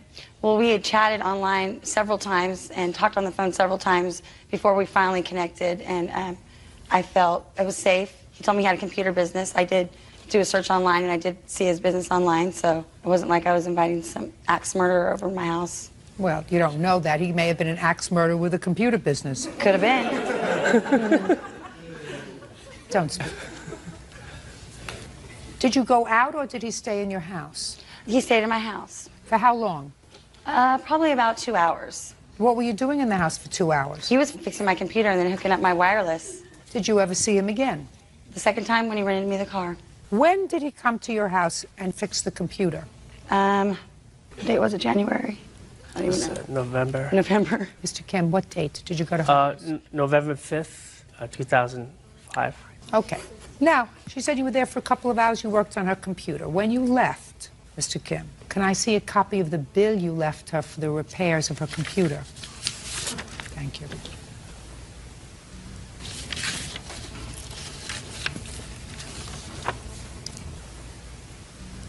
This is dated December 15th, sir. Well, I that's- asked you, listen to my question. Yes, ma'am. My question was a very specific one, Mr. Kim. Yes, ma'am. I want to see a copy of the bill you left for Miss Davis on November the 5th. And do the not have a answer bill. is, Mr. Kim, you did not leave her a bill. That's true. You generated a bill on December 15th, right? Right. Was that before or after you rented a car for her? That was before. When did you rent the car for her? November 9th to the 17th. Listen to my question very carefully, Mr. Kim. I said to you, did you generate this bill before or after you rented the car for her? It's after. Right. So between the time you fixed this computer allegedly for money and the time you rented the car for her, you did not generate a bill. No, ma'am.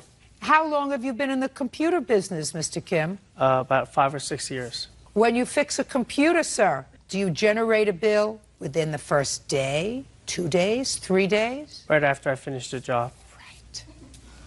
Okay. So now, Mr. Kim, I'm giving you back this bill. Okay. Is this a friend of yours, sir? Yes, ma'am. He's going to tell you what you can do with it. Okay. So let's just forget about the computer part of it, with what I consider the potential legitimate case that we have here, which is the fact that Miss Davis took advantage of your generosity when you offered to rent a car for her for a day. Now, how did this car business come about, Mr. Kim? She explained that she needed a car to see a friend of hers in Oakland, and I said that I would rent it for her. Why? Because her credit was bad. She told you that? Yes. I didn't say my credit was bad. My credit cards were maxed out. Okay. Who's in Oakland? My ex-boyfriend. Was he an ex-boyfriend then? Yes. So what were you going to visit him for? He had surgery on his ankle. This isn't the ex-boyfriend, No. is it? Who is this? Thomas Greenwood. He's my friend. He's my... He has a car. Yeah. He was a witness to... What? They didn't catch it, but I caught that one. Listen to me. She called and said she needed a car for a day, so you agreed to rent a car for her for a day. What happened, Mr. Kim? She promised that she would return it, paying for the amount for the rent the next day, and that was what we agreed upon. What date did you go to Oakland? The 8th or the 9th of November. So what happened? I went there and I saw my friend, and I stayed there for a couple of days, and then I came back to my house, and then back to the Bay Area again a few more times. And then all of a sudden, the police show up at my house. And I was in bed asleep, and they, I didn't lock my door because I live in a nice neighborhood. I didn't think I had anything to worry about. And I hear this, when I'm 12, all those CB radios and stuff. And I wake up, and they have, guns drawn on me. And I said, what's going on? They're all, we're here for the stolen car. I said, stolen car? There's no stolen car. And they said, well, we have a report that there's a stolen car here. Mr. Kim, how many times did you try to reach her between the 8th of November and, what day, the 16th? Yes. At least 4 times a day. Did you leave any messages? The message box was full. What do you do for a living, Miss Davis? I'm a receptionist for a doctor's office. For how long? 6 years. Same doctor? Same doctor. What kind of doctor is it? Podiatrist. You have any children? 1. Where's that child live? Half the time with me and the other half with her father. Okay. Now you can stand up. Who are you? I'm her friend. I guess I get to handle the axe murderers. How long have you known the defendant? About 7 years. Have you ever met Mr. Kim? Yes, I have. When? The day that he came over to do the repairs on the computer. Tell me about that meeting. It was formal. I tried to stay away from them. He was working on the computer. I was just there to, lend support. I was over visiting my friend. So she wasn't there alone? Correct. When Mr. Kim came over? Yes. Very nice. So what do you know about this car, sir? Only that they agreed to... Don't tell me what they agreed, sir, unless you were there when the agreement was made. Well, they talked about renting the car at that point. They did? Yes. Tell me what you heard. I don't recall who brought it up. I just, the fact that she didn't have a vehicle and that they had problems, getting a hold of each other. He was offering and she was, lending it to be known that, Sit down. Why would people come on national television to make a fool of themselves? You don't want to say anything, do you? No, ma'am. Perfect.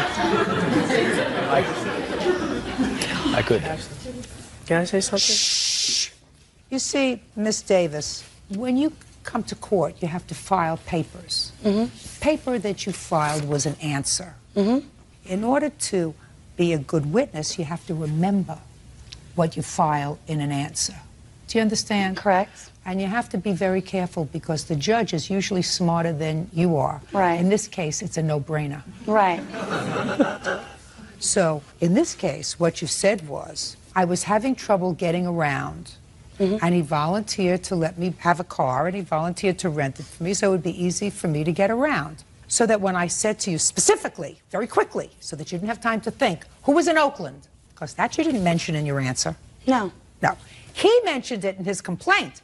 He said you had somebody that you had to see in Oakland that you needed to rent a car for a day. But I have guys help me out all the time. I've had a guy buy me a BMW before. Well, you must know how to do something right, Miss Davis. Nobody ever bought me a BMW. How much was the car?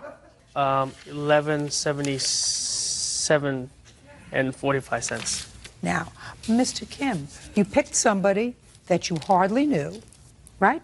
Yes. That told you that she had maxed out credit cards, or according to bad credit, whichever one. You're a businessman. You're a businessman. I mean, maybe you thought you were going to get some of the benefits of the BMW guy, but that doesn't mean that you lay out the credit card first, sir. Judgment for the plaintiff in the amount of $1177.45. That's all. 22-year-old Chris Hopkins is suing his former friend, 22-year-old Corey Ferris, for veterinary bills. Chris claims Corey got his dog drunk during a party. Bird, what kind of cases do I hate? You hate cases where people are drunk. Yes! But they look nice. Well, they're at least dressed. They put on ties. They're neat drunks. But they're college students. Is that right? That's right, Your Honor. I have a couple of questions before I get into this dumb drunk case. What school do you go to? University of Georgia. And what year are you in? I am about to graduate in the fall. You know what the tuition is? I think it's about $3,000 a year. Do you live on campus? I do not live on campus. I live just off campus in a house. And rent on the house for you, your share? $650 a month. Take your hands out of your pockets. How old are you? I'm 22 years old. Okay. Do you go to school full time? I do. Do you work? I do. What kind of work do you do? I work for Miller Brewing Company. And how much did you earn last year? Approximately $7,000 last year. Okay. So, pocket money. Yes. And who's footing the bill for this tuition? My father. Now, you, Mr. Ferris. Yes. You have about the same expenses, sir? Maybe a little less, but pretty much. Except for I don't pay tuition, I have a scholarship. Okay. Do you work? It's not an answer. Didn't work, I just graduated in May. Okay, so who supported you while you were going to college? Well, mostly my dad. Good. Now, according to your complaint, Mr. Hopkins, you were having a party at your house. That's correct, Your Honor. At your rental house. No, it's owned. By whom? By me. You own the house? That's correct. Where you live? That's right. Good. How did you save up enough money to buy this house? My grandmother left me money, Your Honor. So you took your grandmother's money. That's Let correct. me understand something. You took your And I grandmother's... invested it. Listen to me. You took your grandmother's money and you invested in a house. That's right. Where you charge rent to other people. That's correct. And you have parties where there's a lot of drinking. Yes, Your Honor. Now, according to your complaint, Mr. Hopkins, you had one of those wild parties where everybody was drinking, and you have a dog. Right. And it is your complaint that Mr. Ferris fed your dog alcohol, as a result of which your dog got sick. And in addition, after your dog got sick, and because Mr. Ferris and others had thrown their glass beer bottles in the yard, there was broken glass, and your dog also got glass in his paw, and you had a vet bill of almost $1,000 between the dog being inebriated and the paw that had to be cleaned up and stitched. It's almost perfectly correct. It's close enough for your purposes, sir. Now, the first thing that you said that's irritating me is that your father spends a lot of money for school for you, and this drunk business always struck me as being stupid, even when my own children were involved in it when they were in college. I always resented paying for a 4-year party. But what really irritates me about you, Mr. Hopkins, is that I'm sure that your grandmother was somebody who saved her money and was very careful with her money. Yes, Your Honor. And when she left you that money, I'm sure what she wanted you to do was to be careful, cautious, and respectful of this little legacy that she left you. And you bought a house and proceeded to throw parties and probably trash it.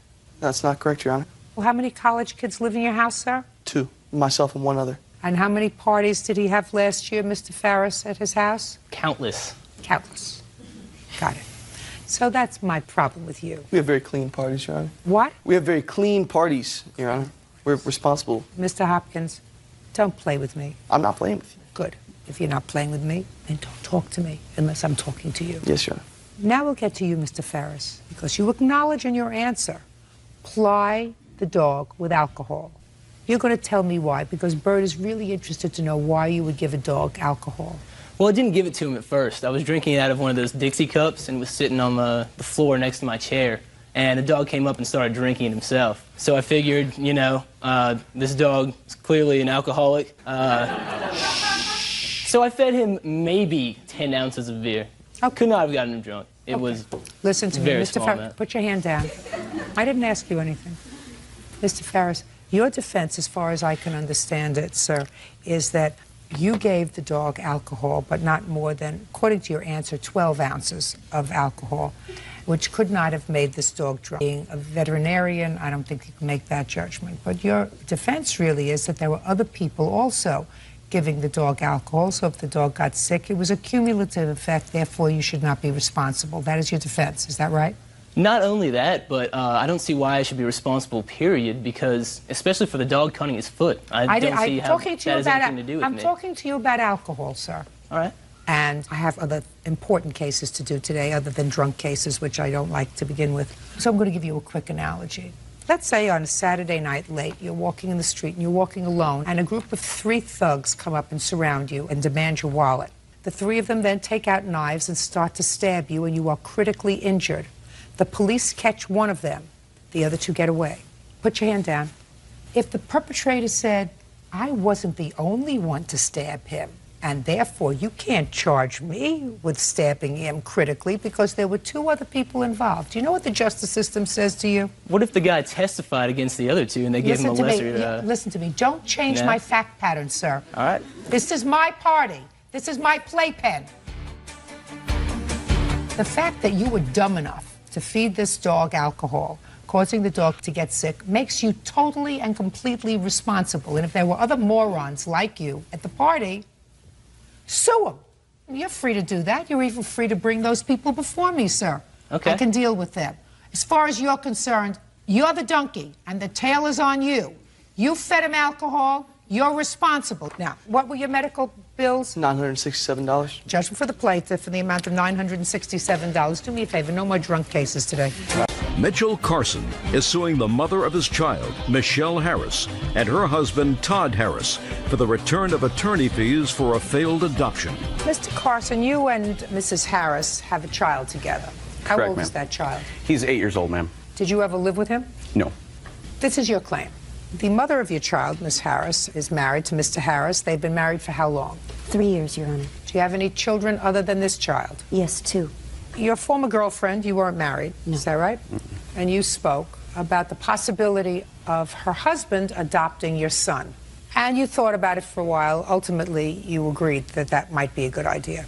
And you went ahead and hired a lawyer. She hired the lawyer. She said she has to petition the lawyer. You paid for the lawyer? I did, because they said that they couldn't afford it. She subsequently changed her mind. Correct. About the adoption, and you want that money back. Correct.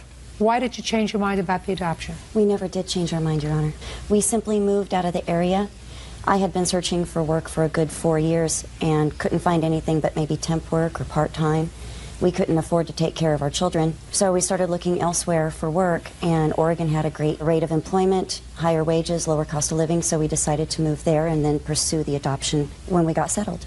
Mr. Carson, when was the last time you saw your son? I believe it was about 3 years ago. Why? We just had such a lack of communication together. And she lived about 100 miles away, and it just made it real difficult for us to communicate together. And that was probably a lot of my fault because I should have remained involved. Okay. But that's why we were, the end result was the adoption. Mr. Carson, when was the last time you supported your son? I pay child support every month. How much do you pay? I pay $400 a month. Is he up to date in his child support? I think he's a little bit behind, but not much. I believe him when he says he pays child support. So you're not able to use this lawyer? Correct. What it ended up happening was I paid for the attorney, and then they sent me some documents, which I signed. It was just simple, one form that I had to sign to my release of interest or whatever you'd like to call it. Termination of parental rights. Correct. And then it was on her. And about 6 months later or so, I contacted her attorney, and her attorney had said at that point she hadn't spoken with her, had no contact with her at all, and actually at that moment said, you know, I don't even think she's going to do this.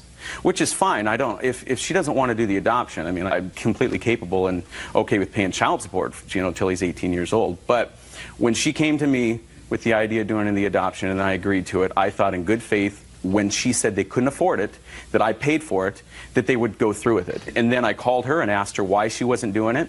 It was at that point that she said it was because, you know, financially they couldn't do it. So they needed your child support to help support the household? Sure. Correct. And also at that point, I had contacted Michelle to find out what was going on, and then she told me she was moving. According to our document, she has to give me 30 days written notice of moving. I had no idea she was going to move until I contacted her to ask her what was happening. Well, that may be written into your contract. However, since you haven't seen your son in 3 years, it really doesn't make much difference. Mr. Harris, are you working now? No, not at the present time. Are you working now? Yes, I am, Your Honor. For whom? I work for a company that deals with clinical technology services for How much a do hospital. you earn? $15.25 an hour, and I support all 5 of us.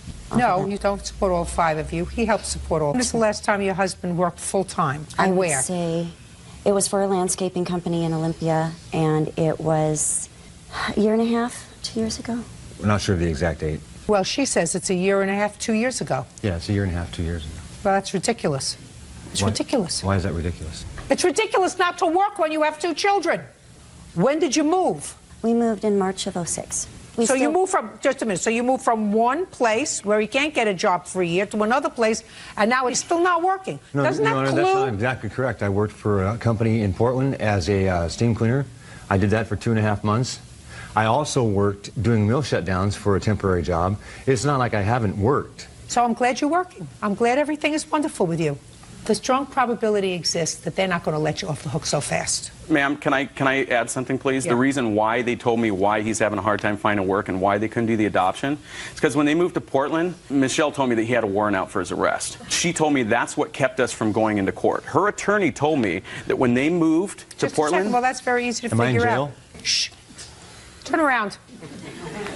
What was the warrant for, Miss Harris? I didn't speak to you. I didn't speak to you. I said, what was the warrant for, Mrs. Harris? His warrant was for parole violation from 1996. When did you know about his parole violation? We didn't know about it until we moved to Oregon. However, we discussed past legal issues with the attorney, and she said that that shouldn't make a difference. Also, just to clarify, we had no agreement with him to pay him back. Well, but no, just a second. But you had an agreement to pursue the adoption. Correct. That's your agreement. I didn't. And You wanted my son. No, just Mr. Carson. Shh, Mr. Carson. Sorry, ma'am. I'm just saying, Your Honor, at no time had I talked to Mitch about the adoption. Then you can sit down. Because you're not working anyway. She's working. She'll pay. Sit down. Sit down. You had an agreement with him that in exchange for giving up his parental rights, your husband would assume the parental responsibility, which includes support. And what happened was it became very secondary in your mind with all the other trouble that you have. You have now 3 children in your house. You're working at $15 an hour. Not great. But you can't do that. If he's giving you the money to pay for the lawyer, which he did, because you agreed to pursue this matter and then change your mind, in my mind, you've breached an agreement with him. We never made an agreement to... Just a second. That's why you're here. We never said we wouldn't do the adoption, Your Honor. Circumstances Then when you... Listen to me. When you move back to the jurisdiction where he can use the lawyer that he paid for, you could sue him for the money. Right now, you're going to pay for the lawyer. How much was it? The total amount that we ended up paying the attorney was $1,062, ma'am. We weren't living off of his child support. We honestly wanted to do the adoption. Well, and listen when we to me, Miss moved- Harris, you've been married once? Twice. This is my second marriage. You weren't married to him so that you had, I would consider, 3 relationships. 2 marriages, 1 relationship. Is that fair? You have 3 children? Yes. How old are you? I am 34.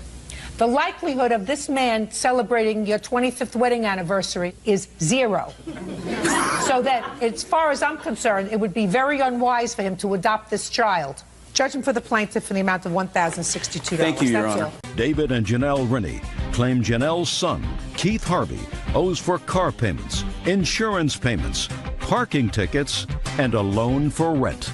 Mrs. Rennie, this is your son and your stepson, sir. Is that correct? Yes, ma'am. And Mr. Rennie, it is your claim that Mr. Harvey owes you and your wife money for a series of loans that you made to him. And in addition, he owes you money for taking care of his 11-year-old son, who he left with you when he moved out. Yes, ma'am. Mr. Harvey says that you volunteered to take care of his son and that this money that both you and his mother gave him were gifts. That's your defense. And you're sticking to it. Yes, Your Honor. How old are you? 32. How many children do you have? 3. How many live with you? 2. How old are they? 5 and 3 months. Is the mother of the 2 children also living with you? Yes, Your Honor. Were you separated from her for a period of time? Yes, Your Honor. For how long? Well, it's 5, 6 months. And how much after you got back together again did she become pregnant? How much more? Immediately. You moved Yes. back together when? Yes, ma'am. Yes, Your Honor. Yes, what? I know that you moved back together. When is the question? Trying to think. You were living with your mother and a husband, with your 11-year-old son. Where's his mother? She lives in Jacksonville, Florida. Anything wrong with her? No, Your Honor. Do you have legal custody of him? No, Your Honor. Who does? She does. Well, why was he living with you? These are not hard questions, sir. You should be able to give me a quick answer. She's a deadbeat mother. Well, deadbeat mother means she doesn't pay any support. That's She doesn't different. pay any support. If she has legal custody, she's supposed to have him with her. Yes, Your Honor. But he wasn't with his mother, he was with you. My question was why? Because his mother's home got burglarized, and I felt it was unsafe for him to live there. So when did you take him? I can't think exact the timing. What year? It was 2006. Does she have other children? Yes, she does. Did she ask you to come and take him? Well, I felt it was best in his interest. I didn't ask you what you felt. I asked if his mother, who was his custodian, asked you to come and take him. Is that Yes, right? she did. Yes, ma'am. Okay. I mean, I don't know if he's not thinking right. She demanded someone come get him. In what month in 2006 did... It was actually 2005. It was September. And he came and brought his son to you? In the beginning, his son lived with my daughter, his sister, and then in January 2006, he brought him into the home with us because my daughter could no longer take care of him. Is he a problem? He isn't with us, but he's very argumentative, and I think it's just the way he's been, from going back and forth. And his mother is not a very good mother. She never gave him a lot of attention and stuff, so he can be difficult. Well, when you have 2 non-parents, it's hard to grow up yourself. That's exactly right. I'm just curious, Mr. Harvey. Well, you don't know dates. Your mother will tell me. When did he move out of your house? He actually physically moved out of our house in February '06. Leaving his son with you? Yes, ma'am. Is he still there? He's still there. How's he doing? He's doing great. Why don't you just keep him there? I think that's what we're going to do. Have you gone to court for custody? Yes, ma'am. We have temporary guardianship and custody right now until the juvenile district makes it permanent. And that can be any time now. Who pays support for him? No one at this time. Not him? His father was paying support up until July of '06, which automatically comes out of his paycheck and goes through the court system, and the mother was receiving it, and she was keeping it. She was not giving it to us for the child. I have an appointment through child support recovery. We've already did one appointment. They're going in front of the judge, actually. You are? Yes, ma'am. Okay, so you should get that money retroactively. Yes, ma'am. Okay, fine. It So will I be don't have to paid. deal with that. Look at how this is nice. It's going to be coming out of his pay retroactively to the day he stopped paying child support. Yes, ma'am. Oh, perfect. So now we can move on to the other loans. Now, tell me about the other money, Mr. Rennie. Good morning, ma'am. We financed a vehicle for him. When he went to jail in 2004, do you go to jail for? Domestic violence charge. Against whom? The girlfriend he's living with currently. The vehicle was refinanced at that time. The payments went on. He was making the payments. The June payment was not made. The June payment came out of my son's 13-year-old savings account because our bank takes it from where there's money. July's payment, he made half of. And he came to us in July and said, I'm going to be getting my own place in August. So we said, you know, contingent, you were supposed to come take your son in August to come live with you. School starts and he can be in the house and all that good stuff. August came, and I went to bring him there, and he refused him. He told his son, I can't take you, I can't afford you right now, so rather than make a stink, we just That's what you told your son? I didn't refuse him. I told them that the timing wasn't right at the time, and as soon as I get on my feet, he'll be living with me. I was just trying to get ahead, Your Honor. You don't get ahead by making another baby. You got enough babies. You had enough babies before you had this one. How many car payments did you make for him? We made June's, the other half of July's, and August and September. What arrangements did you make with him to repay you? He'd been paying it all up until that point. I understand that, sir. But once you pay, unless you have a contract with him to repay you, that's a gift. What about the car payments, sir? Why didn't you make the car payments? Too busy making a baby? No, Your Honor. Well, what were you busy doing, sir, instead of making your car payments? You were using the car, weren't you? I've given my mom tax money out of my taxes, which I think should clear up that debt. When? It was in a period of 2 years. When, I said? In 2004, 2005. Listen to me. Money out of your taxes 3 years ago, I'm not interested in. I'm interested in car payments that they made for you in 2006, sir. Yes, Your Honor. Why didn't you make your own car payments? I got behind on it. What were you doing with the money? What was your girlfriend doing? Nothing. Okay. What else, Mr. Rennie? Car insurance from February to August of 06 was not paid, in total about $600. Well, why did you pay for the insurance? Why didn't you just cancel the insurance, put a boot on the car? The insurance was on our policy, and we were just trying to help him. I understand that, but he didn't pay it. So why didn't you just go repossess the car? We figured having a car was necessary to have a job to take care of the children. We tried to help every step of the way. I understand that. That's a gift, not a loan. Well, we had to improve his policy on the car because he's a courier. So we had to add extra stuff. So he came to us. And said what? And said, Mom, David, I need you to add these extra coverages so that I'm covered under my job. And I will pay the insurance. But he didn't. But he didn't. So why did you continue to pay it? Well, we canceled that in August. In August. August. Good. So for July and August, we added more coverage. Okay, and how much was the additional coverage for July and August? It was an extra $40 a month. What else? In September of 06, my wife received a call from the police department. Their vehicle was downtown. Shh. You had the discussion with the police? Yes, ma'am. As a result of that discussion, what did you do? His girlfriend was driving the truck. She had gotten numerous amount of parking tickets, which we didn't know, and they had put a boot on the automobile. Sounds perfect to me. So I had to meet the police officers downtown to keep the car from being towed into the lot and having to pay extra storage fees and stuff.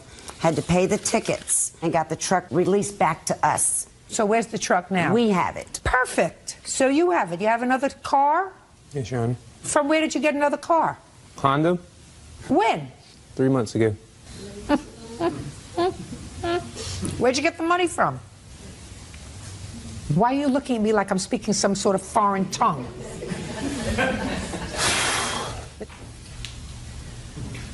I didn't need any money down. My sister helped me out, and she co-signed for the car.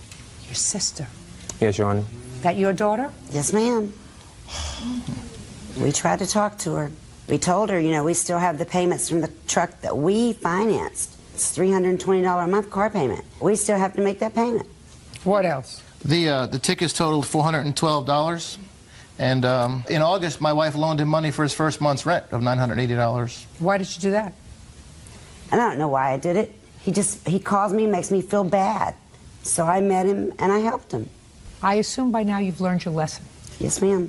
Did you tell your mother you would pay her back the rent money? No, Your Honor. You didn't. What did you tell her? She told me she'd help me out at the time. Were you working? Yes, Your Honor. Courier service. And how much were you earning? Roughly $700 a week. And your girlfriend? She doesn't work right now. Why not? because my son's only 3 months old. Well, when you're not working and you're home, you take care of your son, let your girlfriend go out to work. That's what we're trying to do. That's not a try. That's what you have to do. Time you grew up, sir, you made 3 children in your life. 3. That makes you a big boy. Act like a big boy. Don't act like an idiot. And I don't know if you're doing a stupid act with me or if this is really the way you are. I'm not sure. But I know that you owe your mother and your stepfather $1,472. That's all. Step out. Linda Banks is suing her neighbor, Herbert Robertson, for accidentally shooting out her windows with a BB gun. Herbert claims he's a better shot than that. Miss Banks, Mr. Robertson is your neighbor, and it is your claim that he shot out some windows in your home with a BB gun. Yes, ma'am. And Mr. Robertson, while he acknowledges the fact that he was shooting his BB gun, said that A, it's impossible for the gun to have pierced the windows of your house because it would have to go through a bunch of trees, and B, it would be impossible anyway because he's a very good shot. And he was shooting at squirrels, and he knows that because he's such a good shot, he would not have missed and damaged your property. Those are your 2 defenses. Is that right, sir? Pretty much. Tell me where I'm wrong. I like to know where I'm wrong. Well, yeah, I might miss on occasion. Oh. But, like I said, we're in front of the big tree, so... Okay. Miss Banks, have you had any trouble with Mr. Robertson before? Yes, I have. With what? About 5 years ago. Stop playing with that, please. It's distracting me, and at my age, nothing should distract me when I'm trying to work. Yes. Approximately 5 years ago, Your Honor, he installed a pool improperly in his backyard, and that pool ruptured, and the water came down my backyard because he lives here and I live here, and approximately 19,000 gallons of water came into my basement. And what I did was I asked him to come over to survey the damage. He did, and his comment was that it wasn't that bad. But because we're neighbors and I tried to handle it civilly, I settled with his insurance company for $1,200, and there was a lot more damage than that, let alone the time. And I asked him to just help me clean it up, and he refused to do that. This time, when I discovered the damage, I said I wasn't going to let it go. Since the incident 5 years ago, I assume that the relationship between the 2 of you has been strained. Yes. What date were you shooting at squirrels, Mr. Robertson, when Miss Banks came over and told you had damaged her windows? Oh, she never did. Who did? I did. This guy. I mean, I was out in the backyard one day, and he hollers at me and says, you know, you shot my garage window. I said, well, I don't know if I did, but if I did, I'll replace it. He says, don't worry about it. I just wanted you to know about it. And so ever since then, we quit shooting the BB guns. Well, when was this, sir, that you told him he shot out the window? It was the 3rd week of July. His son was out shooting and actually shot over top of my head. How old is your son? 16. Don't you know that you could hurt somebody with a BB gun? If you hit somebody, it'd probably sting. Well, if you hit him in the eye, it could blind him. Probably could. If you hit him in the ear, it could make him go deaf. Probably could. So why do you do it? I didn't. No, why do you let your son play with a BB gun? Well, you know, I imagine there's probably 40, 50 kids in that neighborhood got BB guns. I don't give a rat's behind about 40 or 50 kids. I'm asking you, why do you let your son shoot a BB gun? Because I don't see anything wrong with it. It's my yard. If he wants to shoot a pop can or something in the backyard, you know, that's no problem. You know, this guy's saying he got one shot over his head. I doubt it. How would you know? Because you can hear it coming through the... You can't hear a BB. Mr. Robertson. Yeah, it's like, when I say something... Yes. I mean, it's like we're talking about the swimming pool. You know, 19,000 gallons of water didn't go in her basement. You know, I did go and survey the damage. It didn't look that bad. Went into her basement? My insurance company took it. When I'm speaking, you see, you may be able... Is this your wife? Yeah. You may be able to interrupt her. Don't interrupt me. No, I was speaking. No. But when I start to speak, Mr. Robertson, you have to stop. That's the way we play here in my playpen. That's fine. Good. Can I see the damage to your house, please? Yes, ma'am. I have police reports as well, if you would like to see those. I would. And then also I've included estimates. Good. How many windows? 3 windows, and then the truck windshield. Well, either you or your son have lousy aim, sir. Would you mind asking this man if he did agree, you know, that I told him I'd take care of the window, and he said, don't worry about it. I just wanted you to be aware of it. Because after that date, we never shot anymore. When you first Shh, don't answer him. It's like rock damage to me. No BB did that. Yes. Judge Judy, I would like to add, originally, the first incident he did offer to pay. The second incident was August the 11th, the date of the police report. And on the second incident, how many windows were shot out? That's when we discovered the damage of the second additional, the bedroom window, and then the truck window. Got it.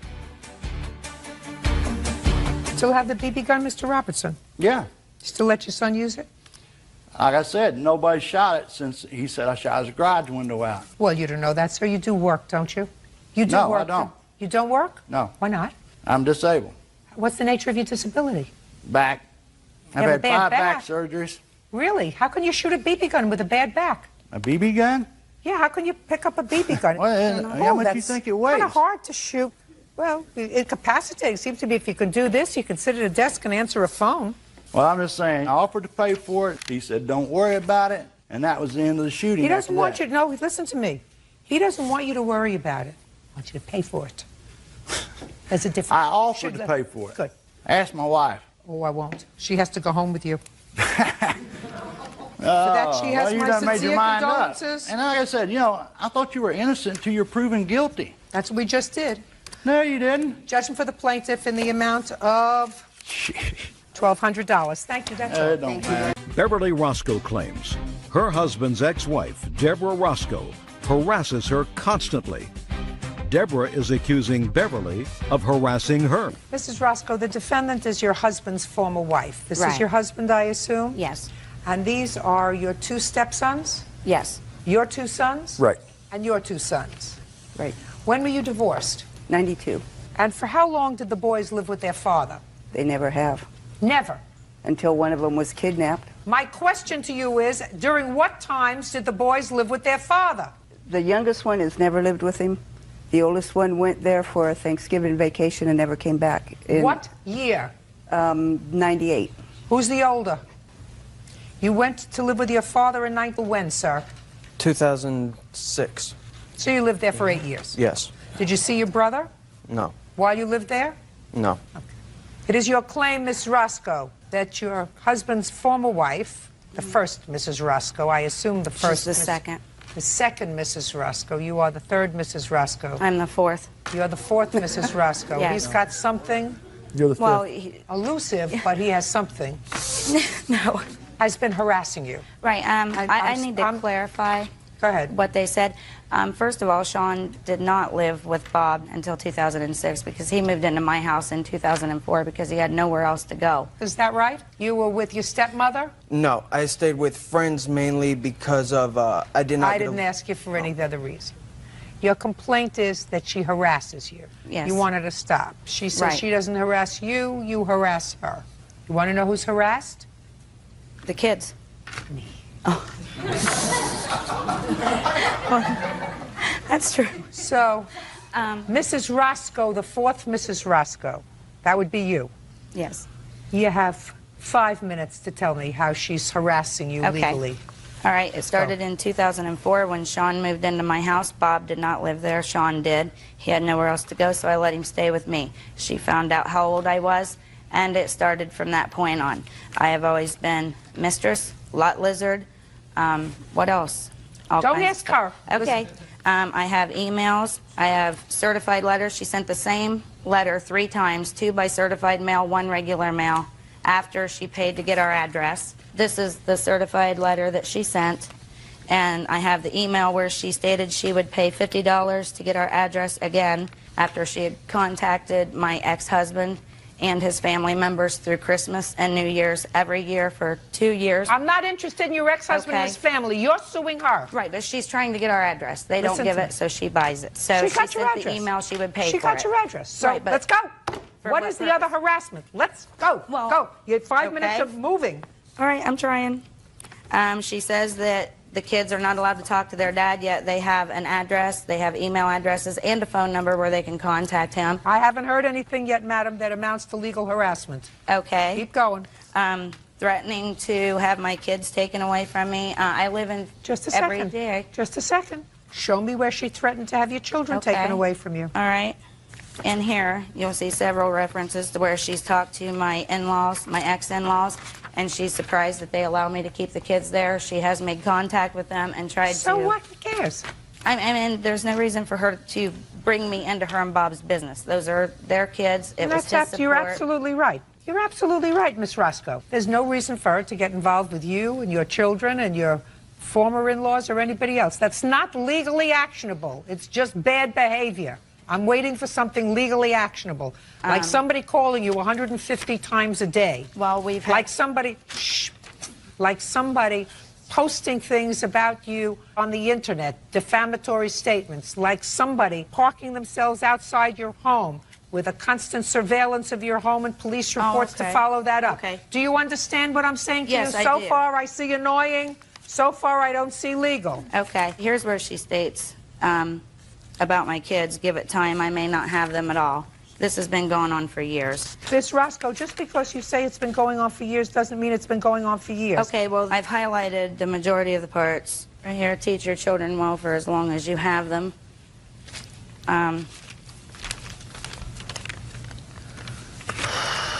It's not so much... Just a second. Okay. Have you ever told the truth? You lie almost as well as your boyfriend. You can't beat him, he's the best. But you come to a close second. Who wrote that? That's her. And then teach your children well for as long as you have them. Well, that's a good idea. Teach your children well for as long as you have them, because you won't have them forever. You could have gotten rid of me by having my son call, but that would have been too easy. Her son was 21 years old and had known her number for years. He did not even live in my house. He lived with his girlfriend where he had a restraining order put on him. Do you answer these messages? I used to. I deleted that name so she wouldn't have it anymore. So you answered her? Sometimes, yeah, when I took all I could take. Yeah. All and right, I called the police. And keep going. Your 5 minutes are almost up. Okay. Every time Bob would send her an email about the interest on the child support that she got or anything, she would answer it to me. So what? Well, she has a history of harassing him and being mean and violent. This is a letter from her Did you ever own. file a police report? I tried. What do you mean you tried? What does that mean, you tried? Because they said it would be civil. They could not do anything criminally unless I could prove something civilly. So that's why. No, that's not true. That's a lot of baloney. They could not do something criminally unless you could prove something civilly? It's ridiculous. All right, let's hear about her harassment of you. Okay. That would probably be the better way to start. Go ahead. It began between 99 and 2000. She started contacting my youngest son in Washington over the internet, and when I finally seen Beverly Joe 99 come popping up a lot of times, I finally asked my son, I says, who is this Beverly Joe? Well, that's Dad's girlfriend. And I said, no, it can't be Dad's girlfriend, because that's Dad's girlfriend. What's she want? She wants me to go to the airport, and she'll send me a ticket, and I can go to Ohio. I said, oh, no, you're not going to Ohio. I said, I lost one son that went there for Thanksgiving and was refused to be sent home. I said, you're not going. She continued to write, and he got to the point where he got belligerent with her. So then all of a sudden, she wasn't nice to him no more. He was going to be put into the mental institute, and that started things. You complain that she's harassed you. You have 5 minutes to tell me how. I have blocked her from her name from my addresses, my emails, my IMs. She now goes under my ex-husband's IMs. She posted my social security number over the internet January 29th of 2006. Why did you do that? During those messages that you have right there, the way she was carrying on about how she was going to come and sit in my driveway and how she was going to stay at my ex-in-laws and stuff until she could get to me the next day and stuff. Yes, I did, just to shut her up, and it worked. So you posted her social security number? I called the cops. They wouldn't do anything about it. So and it wasn't You deserve posted. each other. It wasn't You posted. absolutely deserve each other. Listen to me. Sounds to me like you two women deserve each other. No, she just needs to leave my sons and I alone. Listen to me. Madam, you have choices in this life. If what you're going to do is make a mission out of making each other's lives miserable, because somebody's got to start the text message and somebody's got to finish it. Right now, there is absolutely no reason to have any contact with each other. You have grown children. If they want to see their father, they will contact him. If they want to speak to him, they will contact you. They're big boys. So these two women have absolutely no reason to have any contact with each other. Is that right? That's true. Right. Ma'am, I've got some more Listen evidence. to me. Well, get to it, because now you have 2 minutes. I've got some recordings I'd like you to listen to. I am absolutely going to listen to recordings if you have them. How did you work this? These are just a couple of the messages that come over my telephone. You know my name. You ain't called me back within 5 minutes. I'm going to go find your little boy. And by the time I'm done with him, he will need you. But he won't be leaving Ohio for a while because he'll be in the hospital. That was him. That was Yes, ma'am, that was me. Yes. I would like to think that you're grown up enough to want to get some sort of help for your son, who you have no idea what has become in 7 years. As a matter of fact, it was he who pushed me, and I refused to have the cops take him. Nobody called the cops on him. He walked out in front of a cop car and almost got hit, and they were going to arrest him for the way he was yelling and carrying on, and I told them just to let him get his stuff and leave. Now, if you think you can grow up and act like a 50-year-old mother, you can call me back and I will explain to you what happened. If you want to sit there and listen to his little pouty stories, it's all full. You go right ahead. But all you and Josh are doing is bob off to a point where the only person going to pay for you two sitting there acting like idiots is Sean. So if you think you can grow up and call me back, I'll be here for a Nothing wrong with that message. They get better. Shut up. Listen to me. I didn't ask you for anything. Okay. Wonderful mother that you portray yourself as, you would personally give it what's going on in your kid's life. But since you don't, that's fine. I will make sure he gets a ride back to Washington. You can either call me back and be mature, or I'll send him back via the Knox County Sheriff's Department. That's your choice. Now, who's harassing who? Just a sec. Shh. Quiet. All I'm going to say is you better make sure you got permission from his probation officer to take him out of the state, because she will know tomorrow that you did. You can either grow up and talk to me like a woman and quit calling Bob's cell phone like some tramp in heat, or I will file charges on you like they told me I could. And as for Sean, you're really teaching him a lot of responsibility to have him up and walk off of a job that he had for less than a month. Yeah, you're teaching him a lot, Deb. Tired of him yet? I haven't heard anything that's legally actionable, madam. Nothing. No, it's just showing that who is calling who. Listen to me. You text her, you write to her. She has. Listen. Go ahead and write she that. had evidently, Mrs. Roscoe. She had your son at some point living in her home. This one, and there was clearly some difficulty with him in the home. I don't plan on getting into what it was because, quite frankly, I don't care. It has absolutely nothing to do with this lawsuit. All I have to tell you is people behaving badly does not create a lawsuit. Just listen to me very carefully. Mr. Wonderful over here got married 4 times. You have a short attention span, Mr. Roscoe. In any event, what the 2 wives have done is they've made their lives miserable, at least currently, with calling and writing and texting and whatever. It's time to say enough. Because these 2, whether they're good kids, whether they're not good kids, whether they're difficult, whether they're problems, right now, how old are you? 22. And you? 20. All grown up. It takes 2 to make an argument. 2. Right now, you have no reason to have any communication with each other. Do you speak to your sons? I haven't since September. That's their prerogative, sir. If for some reason they don't want to talk to you, that's it.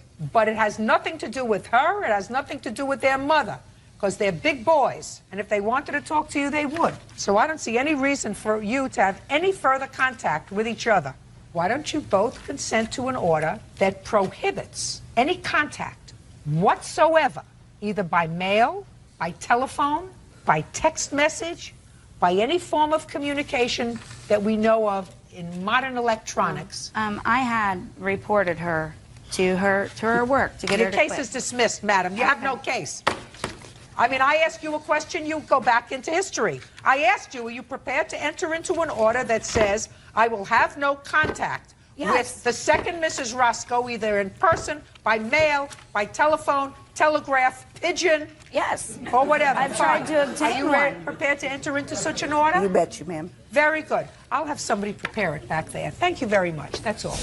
24-year-old Jeffrey Gibbons is suing his former friend, 21-year-old Sierra Delgado, for a loan to put a down payment on a new apartment. Mr. Gibbons, it is your claim that you made a loan to Miss Delgado in the amount of $700. She was a friend of yours. Miss Delgado says that she accepted the $700 from you because she needed some money and it was a gift.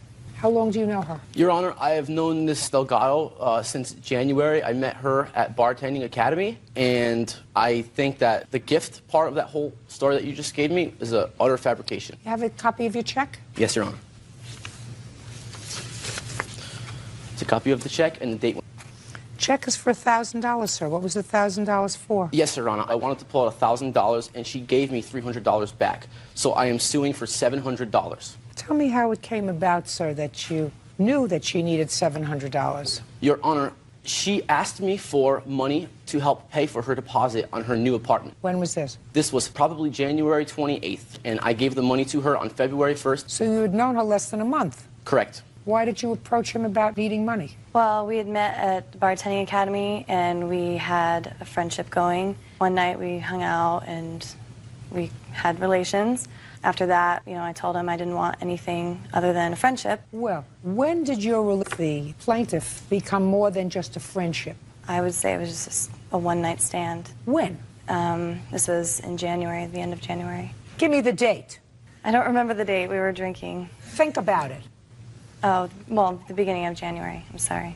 You're testing my patience. Other than bartending school, what else do you do? I work at 2 restaurants. And you? I am a student, Your Honor, and Where? I just got out of the Navy, University of San Diego.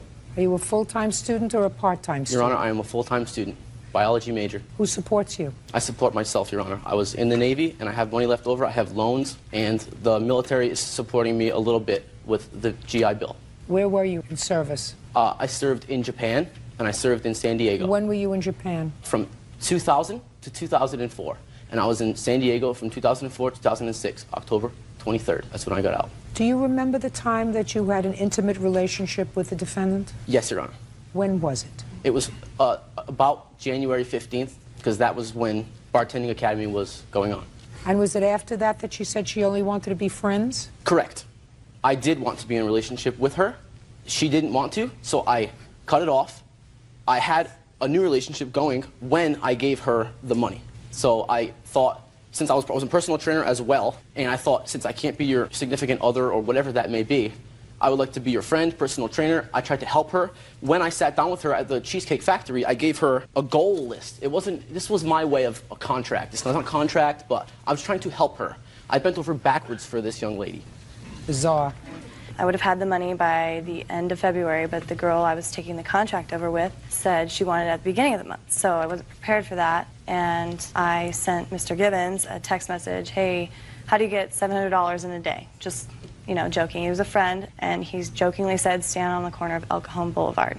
That's a tease. Yeah. Madam, you owe him $700. I don't owe him any money. Yes, you do! He gave it to me as a gift. No, he gave it to you under false pretenses. Your Honor, I have an I'm speaking.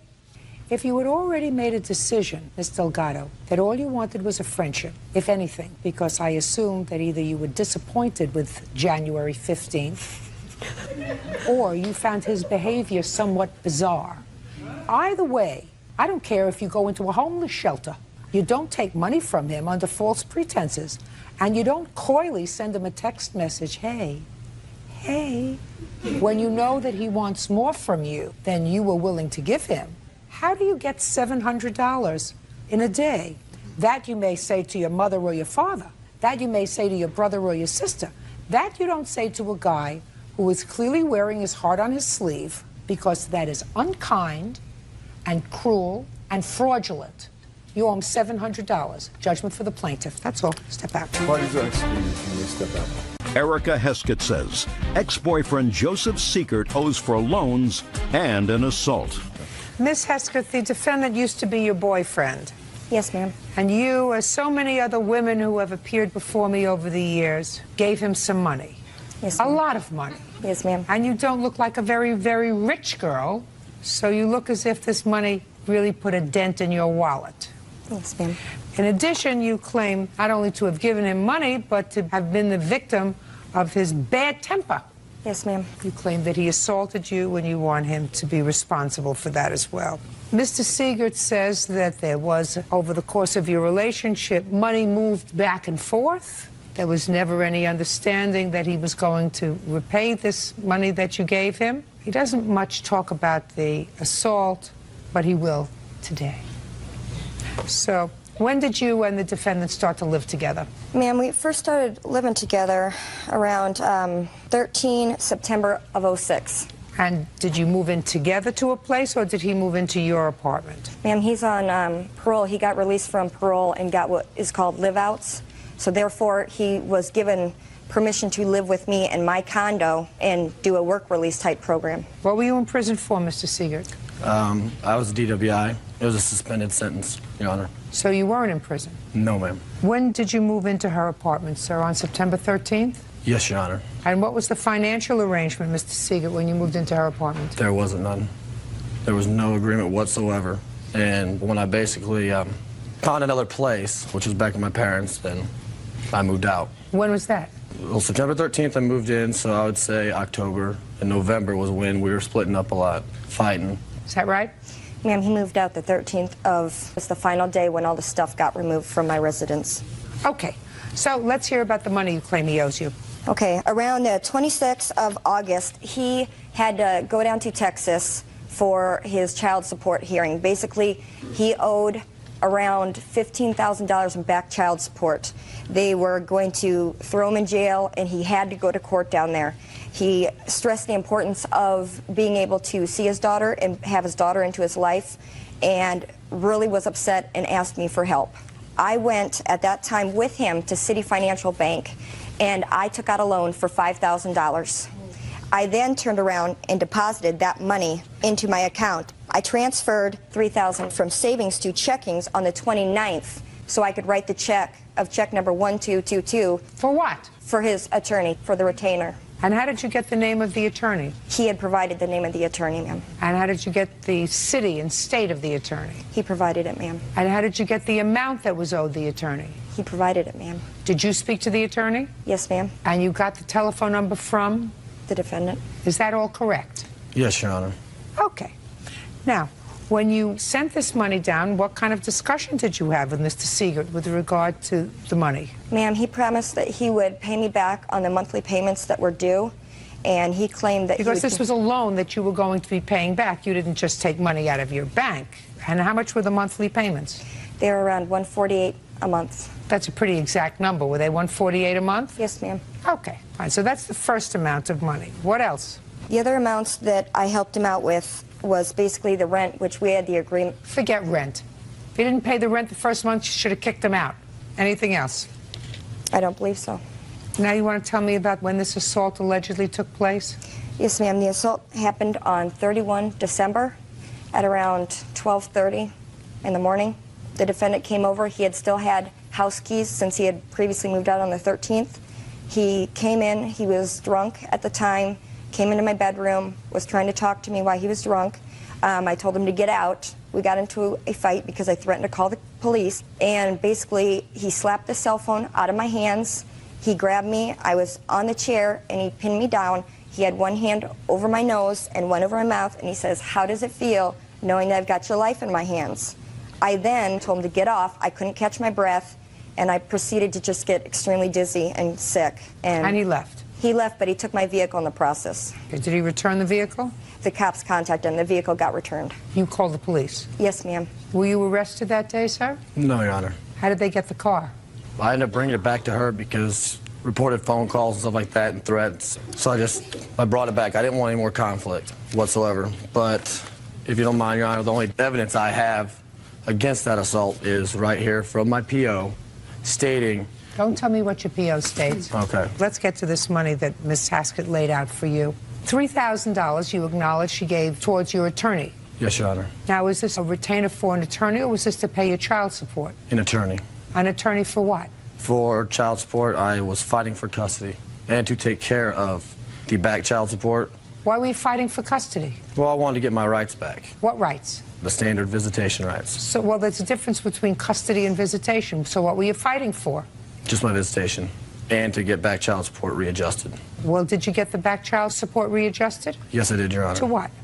It is down to about $7,000, and now I'm paying extra each month to get it back down. Wouldn't it have been smarter to save the $3,000 for the lawyer and just give the $3,000 to your child? I couldn't. I had to fight for myself. Because if I did not go down there and get it reduced, yes, because it was an outrageous amount. Well, how much was it a week? It was a week. They didn't know my income right at the time because... Don't tell me what they didn't know. I asked you a specific question. What was the amount of child support you were supposed to pay? $384 a month. Well, that's not an outrageous amount. Well, it's, for one child, you don't get a C. How how much were you supposed to pay that you didn't pay a month? $384 a month, Your Honor. That was not an exorbitant amount. No, it wasn't. Why didn't you pay it? Because I wasn't seeing her. She wouldn't let me. Why didn't you go to court? I was in the process of it. I didn't have the money. You don't need money to go to court. Every domestic relations court in this country, you can appear pro bono if you want to, if it's important to you. Very. If it was important to you, that's what you do. In any event, why should Miss Hassett pay this $3,000 for a lawyer that you needed to keep you out of jail because you didn't pay child support? Because I actually had an agreement with my attorney on payment plans. So why didn't you pay her? She has to pay $148 a month. How much were you supposed? If you were supposed to pay your lawyer a payment plan, how much were you supposed to pay your lawyer a month? It was going to be $100 a week. $100 a week, which is $400 a month. Yes. Well, this was only $148 a month. Why didn't you pay her? She was paid, Your Honor. How? By cash. No, that's not what you say here. I have your answer. And when you had time to write this answer, you had time to reflect. So don't give me a lot of baloney. The only thing that you say here is that you gave her a $2,800 settlement check. It's the only thing that you say that you gave her. Am I correct? That's what you say here. And you say there was money back and forth. But as far as this $3,000 is concerned, what you say, Mr. Siegert, is she took it upon herself to pay the lawyer. I never asked her. She did. That's exactly how. She was being... Who are you? I'm his mother. I would suggest you be quiet. So far, you haven't done a good job. But, Your Honor, I... Got it? Yeah. And I would keep the relationship to myself, especially today. Your Honor, I did not ask her to go get the $3,000. What I'm asking you, sir, is if you had an arrangement with the lawyer to give him $100 a week, yes, which is $400 a month, and she laid it out, why didn't you give her the $400 a month until the $3,000 was paid off? It was paid off, Your Honor. Tell me how. That's what I'm listening. By a settlement check. I was getting at it. Well, then I get got there. It. I received it in January 7th. Settlement check for what? I was fired for wrongful reasons. Did you receive that $2,800 check? No, ma'am. Show me proof. I have no proof, Your Honor.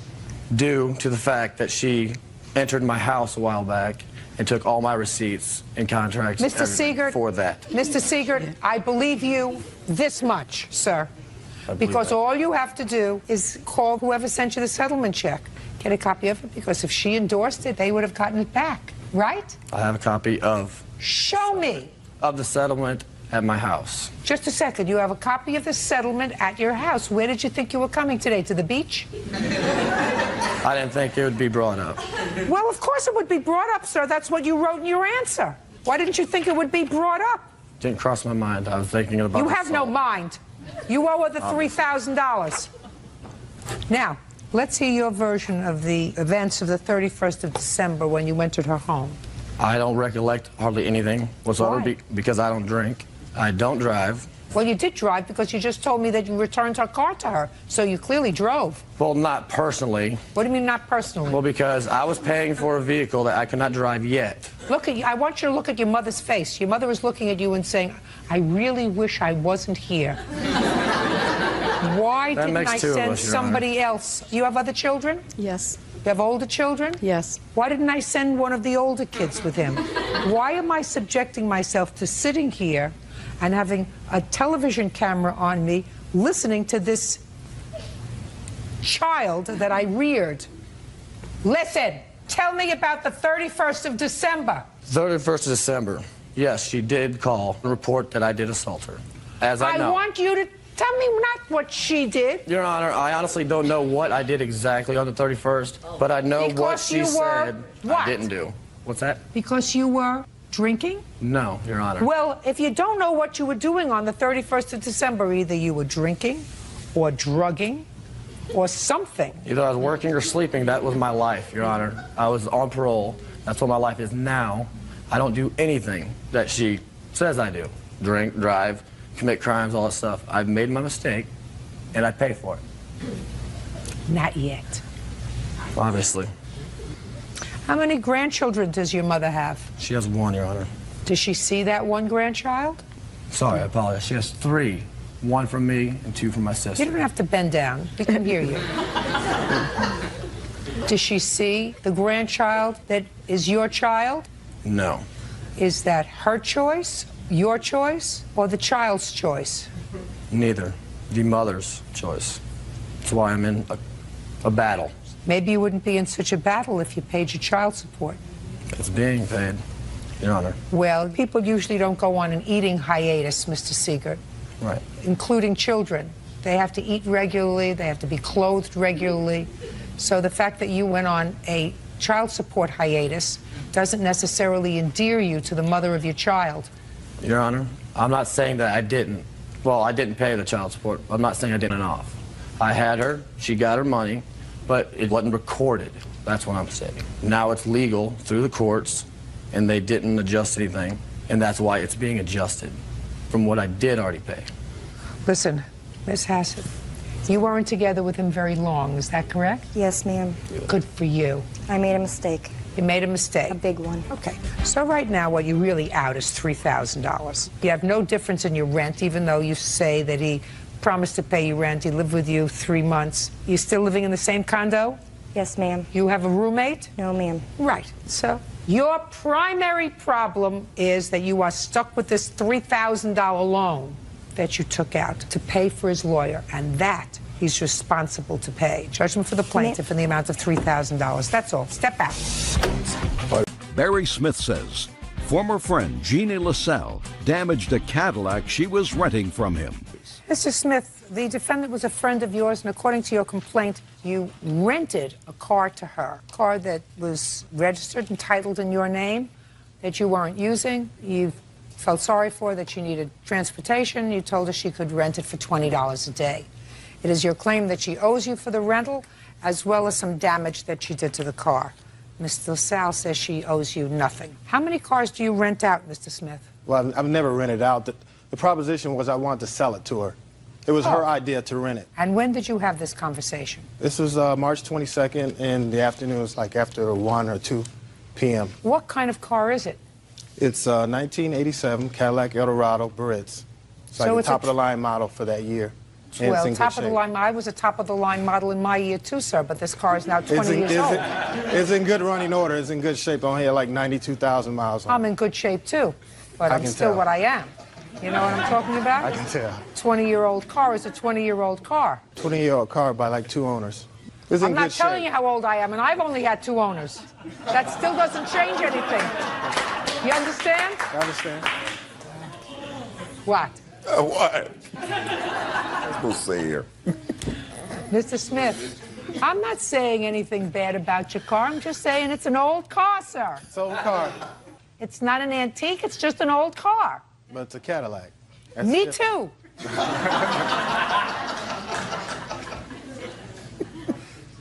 Listen, so what did you decide to do on March 22nd between 1 and 2 in the afternoon with your vintage car? I gave defendant my phone number. She said she called me back, talk it over with her friend. She called me back in about a half hour and said, yeah, let's do a deal. Let's do a deal. Yeah. What do you mean, let's do a deal? She proposed to rent it. I proposed to sell it. She said she couldn't afford to buy it, so I said... How much did you want it for? $20. I wanted $700. You wanted $700 for the car. That's all I wanted. She agreed, and I agreed we'll rent it for $20 a day. She went home to talk to her friend. I went home to download a rental car agreement off the internet. I had the paperwork downloaded. I picked them up, and she gave me $20 for the first day. We signed the paperwork. I gave her the keys. Let me see the paperwork.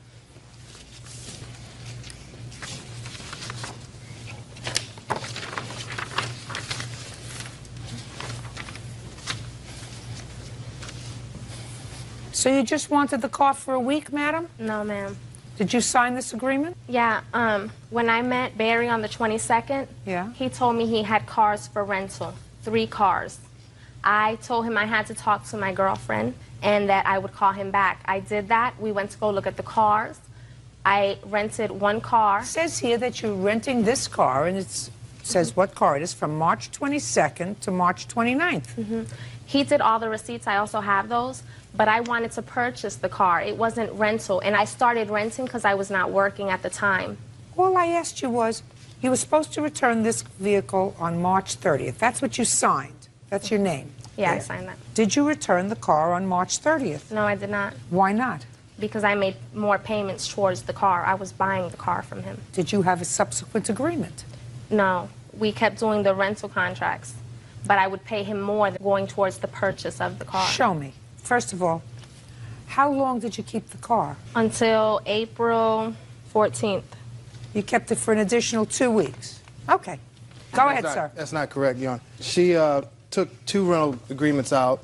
She didn't bring the car back. I had to go to her to get the payments and check on the car because she had moved like 15 miles from me. It began like she was paying me like 3 days in a row. She paid me at the beginning of the first contract. She paid me the $20. How many days did she keep the car, sir? She had the car like 22 days, from the 22nd of March to the 14th of April. Right. 22 days.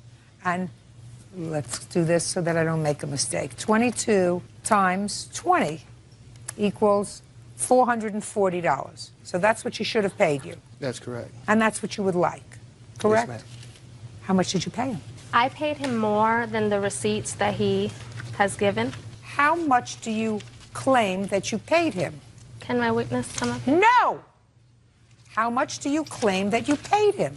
Almost $600 for the car that was supposed to be bought for $700. Almost $600. Almost $600. Good.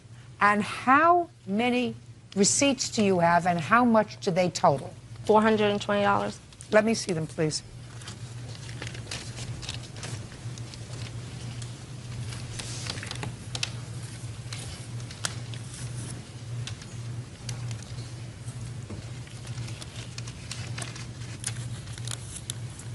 I have $400.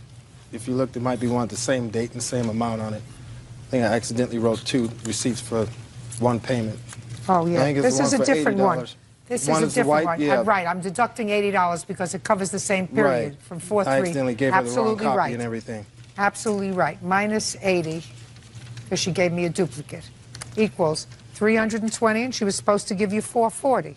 Ms. LaSalle, that's what you got. You gave him $320. Can I speak, Your Honor? Sure. He just wrote out receipts. When he came to pick up the vehicle, he went home and just wrote out receipts. The only one receipt that me and Barry had actually made was the yellow receipt. So he just made up receipts for whatever he wanted to make out the receipts. I had the car almost paid for. Just a second. Almost is not good enough. The only proof, and it's proof that you gave me of what you paid for, are these. That's what you gave me. And it says that you're $120 short. What else, sir? Friday the 13th, she said, come pick up the car.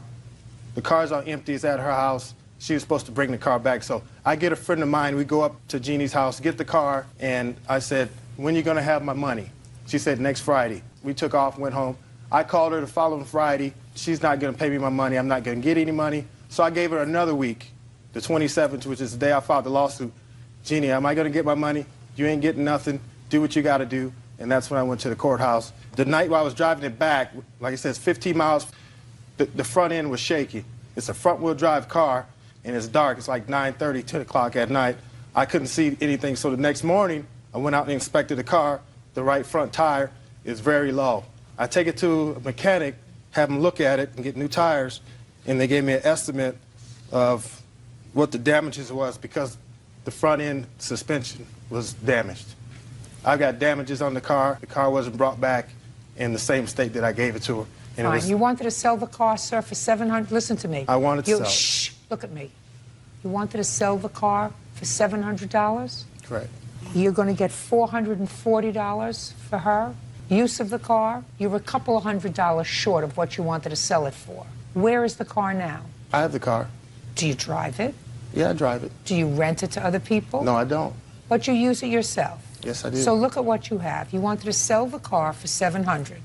You're going to get $440, which means that you're just a few dollars off from what you wanted to sell it for, and you have your car. Isn't that great? Sounds good. Be happy. Judgment for the plaintiff for the amount of $120, which is what she owes you. Thank you very much. That's all. Stephen Mosher is suing his brother, 26-year-old. His home, where you were a guest. Yes, ma'am. Who do you live with? My parents, ma'am. How old are you? 26. What's your first name? William. Who do you live with? My wife. And your first name is? Stephen. So it is your claim that William assaulted you. William says that there was a fight that you started. You just got the worst of the fight. Yes, ma'am. When did this argument take place, Stephen? This occurred on September 25th, about 8:45 p.m. My wife and I, Amanda, we had gone over to my parents' house to visit, have dinner. Everything was fine. There was no arguments. We had dinner. Everyone adjourned outside. We began watching a television show, my wife and I, at 8 o'clock. Where? In the kitchen, on a small 15-inch, 17-inch television. That was in the Okay. kitchen. About 45 minutes into the program, the defendant walked through the kitchen. Your brother? Yes. Walked through the kitchen into the living room and turned on the large television with surround sound. He turned it on very loud. I don't know what his problem was, but he turned it on very loud. I walked into the living room, and I asked him very politely. I said, hey, man, could you please just turn down the television a little bit?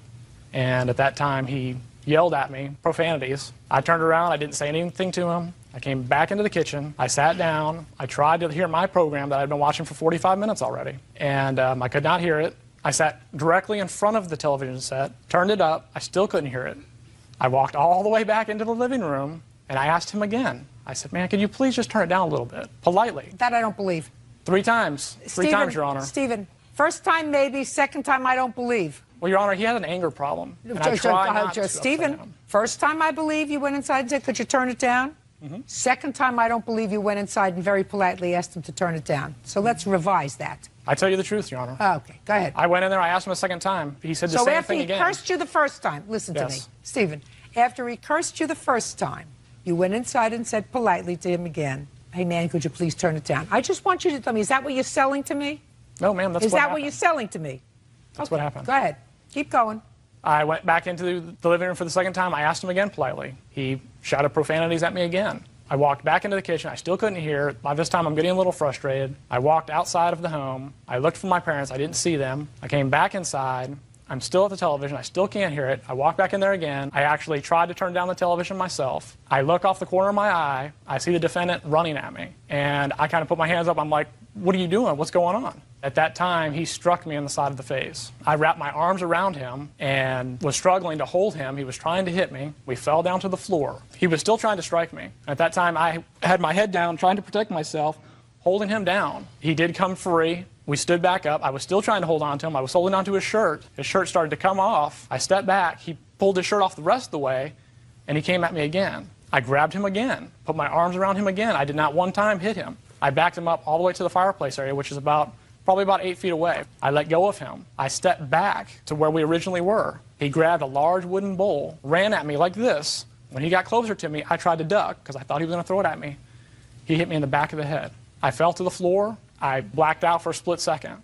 And she came into the room, and she was yelling at him to stop. Finally, I got up. I was dizzy. I reached back to the back of my head. My head was busted open. I was bleeding. I had blood all over my hands. And you had stitches? I went to the hospital. They put stitches in. Okay. All right, Mr. Mosier, let me hear your version of the events. When I was watching TV, actually, I didn't have it up that loud. It is loud because it's a surround sound system. You can't... What were you watching, William? I don't even know. It doesn't matter. I mean, it was just TV. It matters to me. What kind of answer is that? It doesn't matter. It was just I asked you regular what you were TV watching. programming. I mean, it wasn't nothing special. I was just watching TV. Every time he comes over... Just a second. Don't tell me every time. On the 25th of September, you saw that your brother and his wife were watching television in the kitchen. Yes, ma'am. You went into the living room to watch something that was sort of irrelevant to you because you would have remembered it, considering the fact that you were arrested that night or at some point There was the police... a lot of other things going on. I really don't remember with everything going on. I would have remembered what it was that was so important. So your brother came in, and the first time he asked you to turn it down. He never said please. He came in and he said, turn this down, I'm watching TV, is what he said. So of course he's not going to get a good response out of me. I just turned it up. He turned up his TV. Just a sec.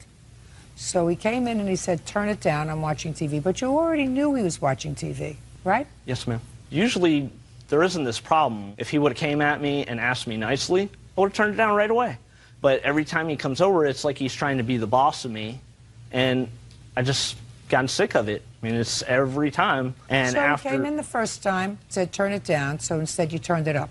He's... Just a second. And then what happened the second time? The second time he came in and he started yelling at me.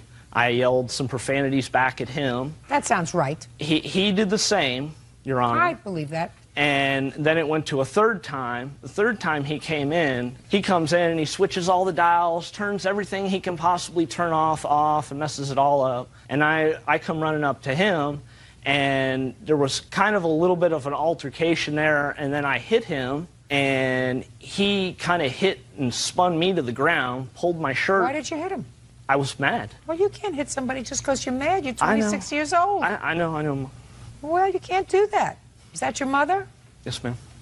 You know how you two boys are aggravating your mother? How many of you are there? It's just me, us two, and my little sister. That would be you. Yes, ma'am. You know how you're aggravating your mother?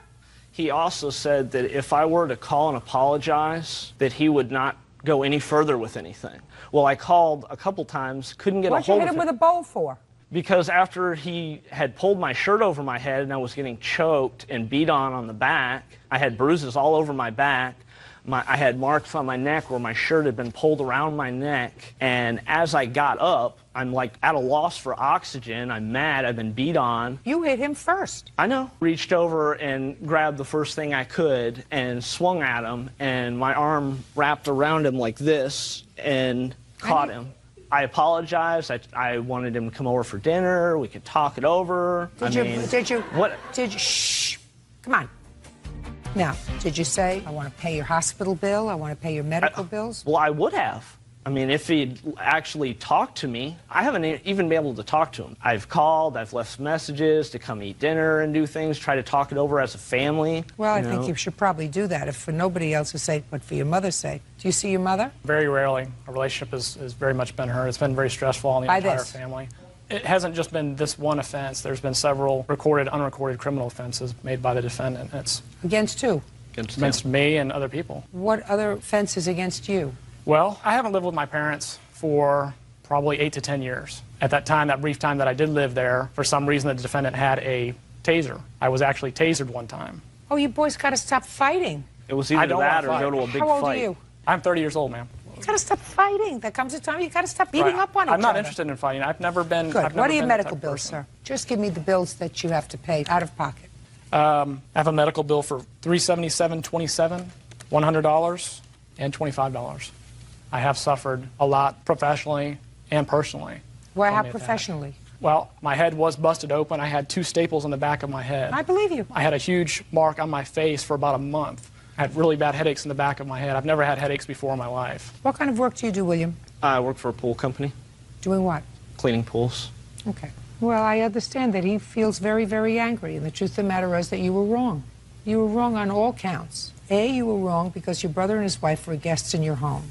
So if you know that they're watching television in the kitchen, which you in fact knew, and you have a much larger setup in the living room, if you wanted to be a nice person to the guests in your home, you say, listen, there's nothing particularly important that I'm watching. Why don't you guys go inside in the living room and watch the program in surround sound? You chose not to do that. You chose to act like a baby.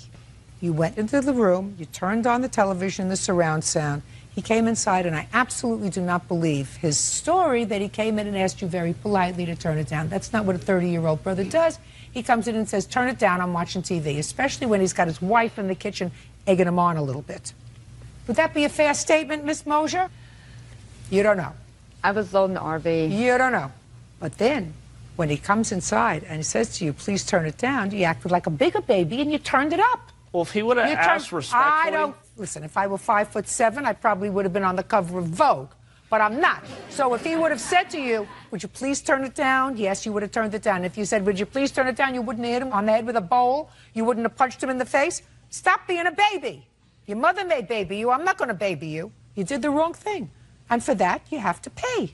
Now, your brother could be, you know, a big brother and say, listen, it was a horrible thing, but I don't want it to interfere with my relationship with my mother anymore or with my sister anymore. I want it just to get over it, get over it. He chooses not to do that. He chooses to let it fester, which is not a smart thing to do because it doesn't make anybody in your family feel better. And I'm not so concerned about him. I'm more concerned about your mother. In any event, I'm awarding you $1,000 for all this pain and suffering and other stuff that you have, and $502 for your medical bills. And that's it, Mr. Mosier, because I also think that you didn't handle it well. Because you could have taken your wife and left, instead of letting it escalate by going inside and touching property that wasn't yours, which you did. I did ask politely. I don't care whether you ask politely or not. If you ask politely and somebody says no, and if you don't like the game, go home to your own house and watch the program. You don't go into his room where he's watching television and it's his home and touch his property. You could have dealt with it. Sure. Which is why, sir, you're not getting the $5,000 that you're asking for. You are being compensated marginally. Your medical bills and $1,000 for your pain and suffering. Period. End of discussion. Okay. Do we understand each other? Yes, Goodbye. Parties are excused. Let's step out. Stacy Crawford says her boyfriend's friend, Scott Endicott, threw gasoline onto a campfire, causing her to be severely burned. Scott claims Stacy is partly to blame. Ms. Crawford, it's your claim that Mr. Endicott is responsible for you being severely burned. You want him to pay your medical bills that weren't covered by insurance, and in addition, a sum for the pain and suffering that you endured as a result of these burns. Mr. Endicott says that you were burned as a result of your own drunkenness. So tell me when this happened. August 17th, night of August 17th, was laying next to, we were camping. Who was camping? Me, Mr. Endicott, my boyfriend Jeff, his 13-year-old daughter. I mean, there was a group of us and other children. When had you gone camping? I had gone August 17th, Friday. When had you gone camping, Mr. Endicott? I got there the same day. And this was a pre-planned weekend, overnight, is that right? Yeah. Did you know each other before? I had been introduced to him for my boyfriend one other time. You two were friends? Yes. Okay. So tell me what happened. The day was great. We were four-wheeling in the sand. The night started rolling on. Everybody was settling down by the campfire. There was some drinking, and I was only there for the night, so I didn't have a camping chair, so I laid down near the fire to feel the warmth and everything, and then all of a sudden, I went up in flames. Did you witness what happened? Yes. Stand up, sir. Tell me your name. Jeffrey Ablin. Tell me what you observed on the 17th. Miss Crawford had fallen asleep around the fire. Yes, we were. Were you on a blanket? No, I wasn't sleeping. I was just laying there. We were just, everybody was around the fire. How many people were around the fire? I would say approximately there had to have been a good 10 people. Did you know most of them? Yes, I knew all of them. Who had made the fire? All of us together, all the guys went out to the, out onto the beach, and we towed back driftwood. When you say all the guys, how many guys were there? I would say there's probably a good 5 or 6 of us that went out there and gathered wood. Including Mr. Endicott? Yes. Yeah. And how long had the fire been burning? I would say it'd probably been going about 6 hours at least. So it was late at night?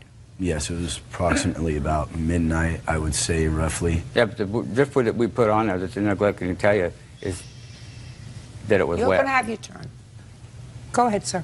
So we were all just hanging out by the fire talking, and I didn't actually see Scott throw the gas on the fire, but what I seen was a huge flame and her burst into flames. After you burst into flames, what happened? I started rolling. Jeff and a couple of the other guys all kind of jumped on me, pounced out the fire, threw sand on me. They all picked me up at that point, took me to the hospital there in town, the ER. At that point, I was in shock. My skin was sloughing off my legs. I have pictures of that. I don't recall a whole lot after the next 24 hours. When did you speak to Mr. Endicott? I actually didn't speak to Mr. Endicott until Wednesday. He came over to my parents' house. And what day of the week was this? That's Friday night. So Wednesday you spoke to Mr. Endicott, and did he call you? No. You called him? No. We were going through Jeff at that point. You spoke to him? Yes. So tell me about the conversation. Did you call him or did he call you? I seen him face to face. And tell me about the conversation. I had asked him if he was going to go to the hospital and see her because she was burned. And he told me he didn't think it was his fault, so that he wasn't going to go there. He was going home. Did he offer an explanation to you? Yes, he was throwing fire. He was throwing fuel on the fire to get it going better. And Is that what he he said to you? did not see her. Yes. Is that what you said to him? Yes. Now you can sit down. Now I'll see the pictures.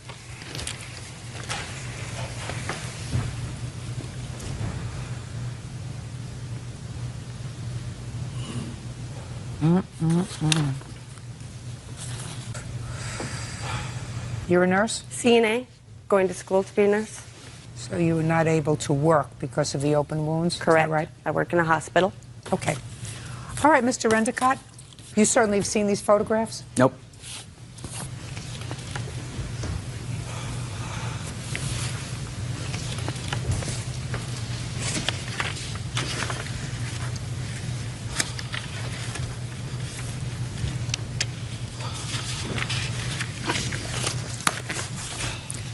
Okay, sir. Let's start on the 17th. When I got there, there's a small campfire, and everybody was doing their drinking and stuff. And I was going back and forth from that campground to another campground. When were you going back and forth between the two campgrounds? Just through the course of the night. Because I got there around 7 o'clock, and from 7 to about 10, I was going back and forth. Because I had family in another campground. And around 10 o'clock, I came back out there, and that's when everybody decided I decided to stay out there. At 10 o'clock? Yeah, around 10 o'clock, I believe. And me and Jeff and some other people went out and got some more firewood, and we brought it back, and the firewood was damp, and so we had it all stacked up on there. And through the course of the evening, the fire hadn't really started on the wood, and another friend asked if we could pour some gas on the fire. And when I went and got the can, another friend was going to pour it out of a cup, and I just told him I'd pour it out of a can. And so somebody was going to pour it out of a cup? Yeah. What would be the reason for pouring it out of a cup instead of using a can? I don't know. Well, try to think. That's just the way he wanted to do it. Would it... No difference. Don't pick your hand up. I don't need anything from you yet. I mean, there wouldn't be any difference from pouring it out of a cup out of a can. I mean, the results probably would have been the same. No, what I'm saying to you is if you're using a cup, I'm not a campfire girl myself. You may not have known that. But those people who know me know I believe in sleeping in a bed with running plumbing. So, but it would just seem to me that if you used a cup to pour liquid as, you could sort of gauge how much you were actually using, as opposed to using a can where you just go... Out of the can, it came out of a can out of a hole that big. I understand that, sir. So you decided to use the can? Yeah. Okay, and then what did you do? When I was walking over to pour the gas on the fire, everybody that was awakened by the fire all moved away from the fire. So I thought it was safe to pour gas on the fire. She was on the other side of the fire, and the wood was stacked up pretty high, wearing dark clothes, and nobody could see her. No, not nobody. I couldn't see her. So whose fault is that? I think it's both of our fault, because... Don't tell me why you think it's both of your faults. Let us say that I believe you when you say she was, because I read your answer, that she was probably sleeping because she had had too much to drink. Let's say I buy that 100%. Explain to me why that's not your fault. It is my fault for her getting burnt, but I don't feel financially responsible for it. Well, why, if it's your fault for her getting burned, why aren't you financially responsible, Mr. Endicott? Why isn't she responsible for her own actions? What are her actions that caused her to get burned? Being inebriated. Yeah. So were you. So was everybody else that was there. They had been drinking all night. You had been drinking in between two campgrounds. You were all drinking.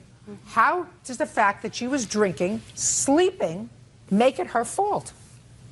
Don't you get that? It's your fault. Let me give you an example, Mr. Endicott, of the lunacy of your position. Okay, sir? Pay careful attention to me. Let's say you're drunk and you get behind the wheel of a car, just like you pick up a can of gas while you're drunk, and you're driving along and you hit somebody who is sitting in their car in a no parking zone. They're sitting in their car, not moving. You're drunk in your car. You plow right into them. You think it's an argument in your defense that they're sitting in a no parking zone? Not in that situation, but what if she... Of course not. What if she... Of course not, because the fact, sir, that they are sitting in a no parking zone has absolutely nothing to do with the fact that you recklessly got behind the wheel of a car while drunk and drove that car into the parked car. Similarly, Mr. Endicott, the fact that you did not secure the area by walking around the perimeter of the fire to make sure nobody was there before you poured gasoline on it is your fault. Not her fault that the wood was piled too high so that you couldn't see over it, or it was dark, or that she chose to wear dark clothing when she was sleeping at the fire so you couldn't see her. If you had walked around the fire, you would have seen her, right? Yeah. You didn't. Whose fault is that? I guess it's mine. Ah! Now we're getting closer to it. If it's your fault that she got burned because you were negligent and careless, you're responsible. Do you understand that? Just say yes, ma'am. Perfect. Judgment for the plaintiff in the amount of $5,000. That's all. Step out.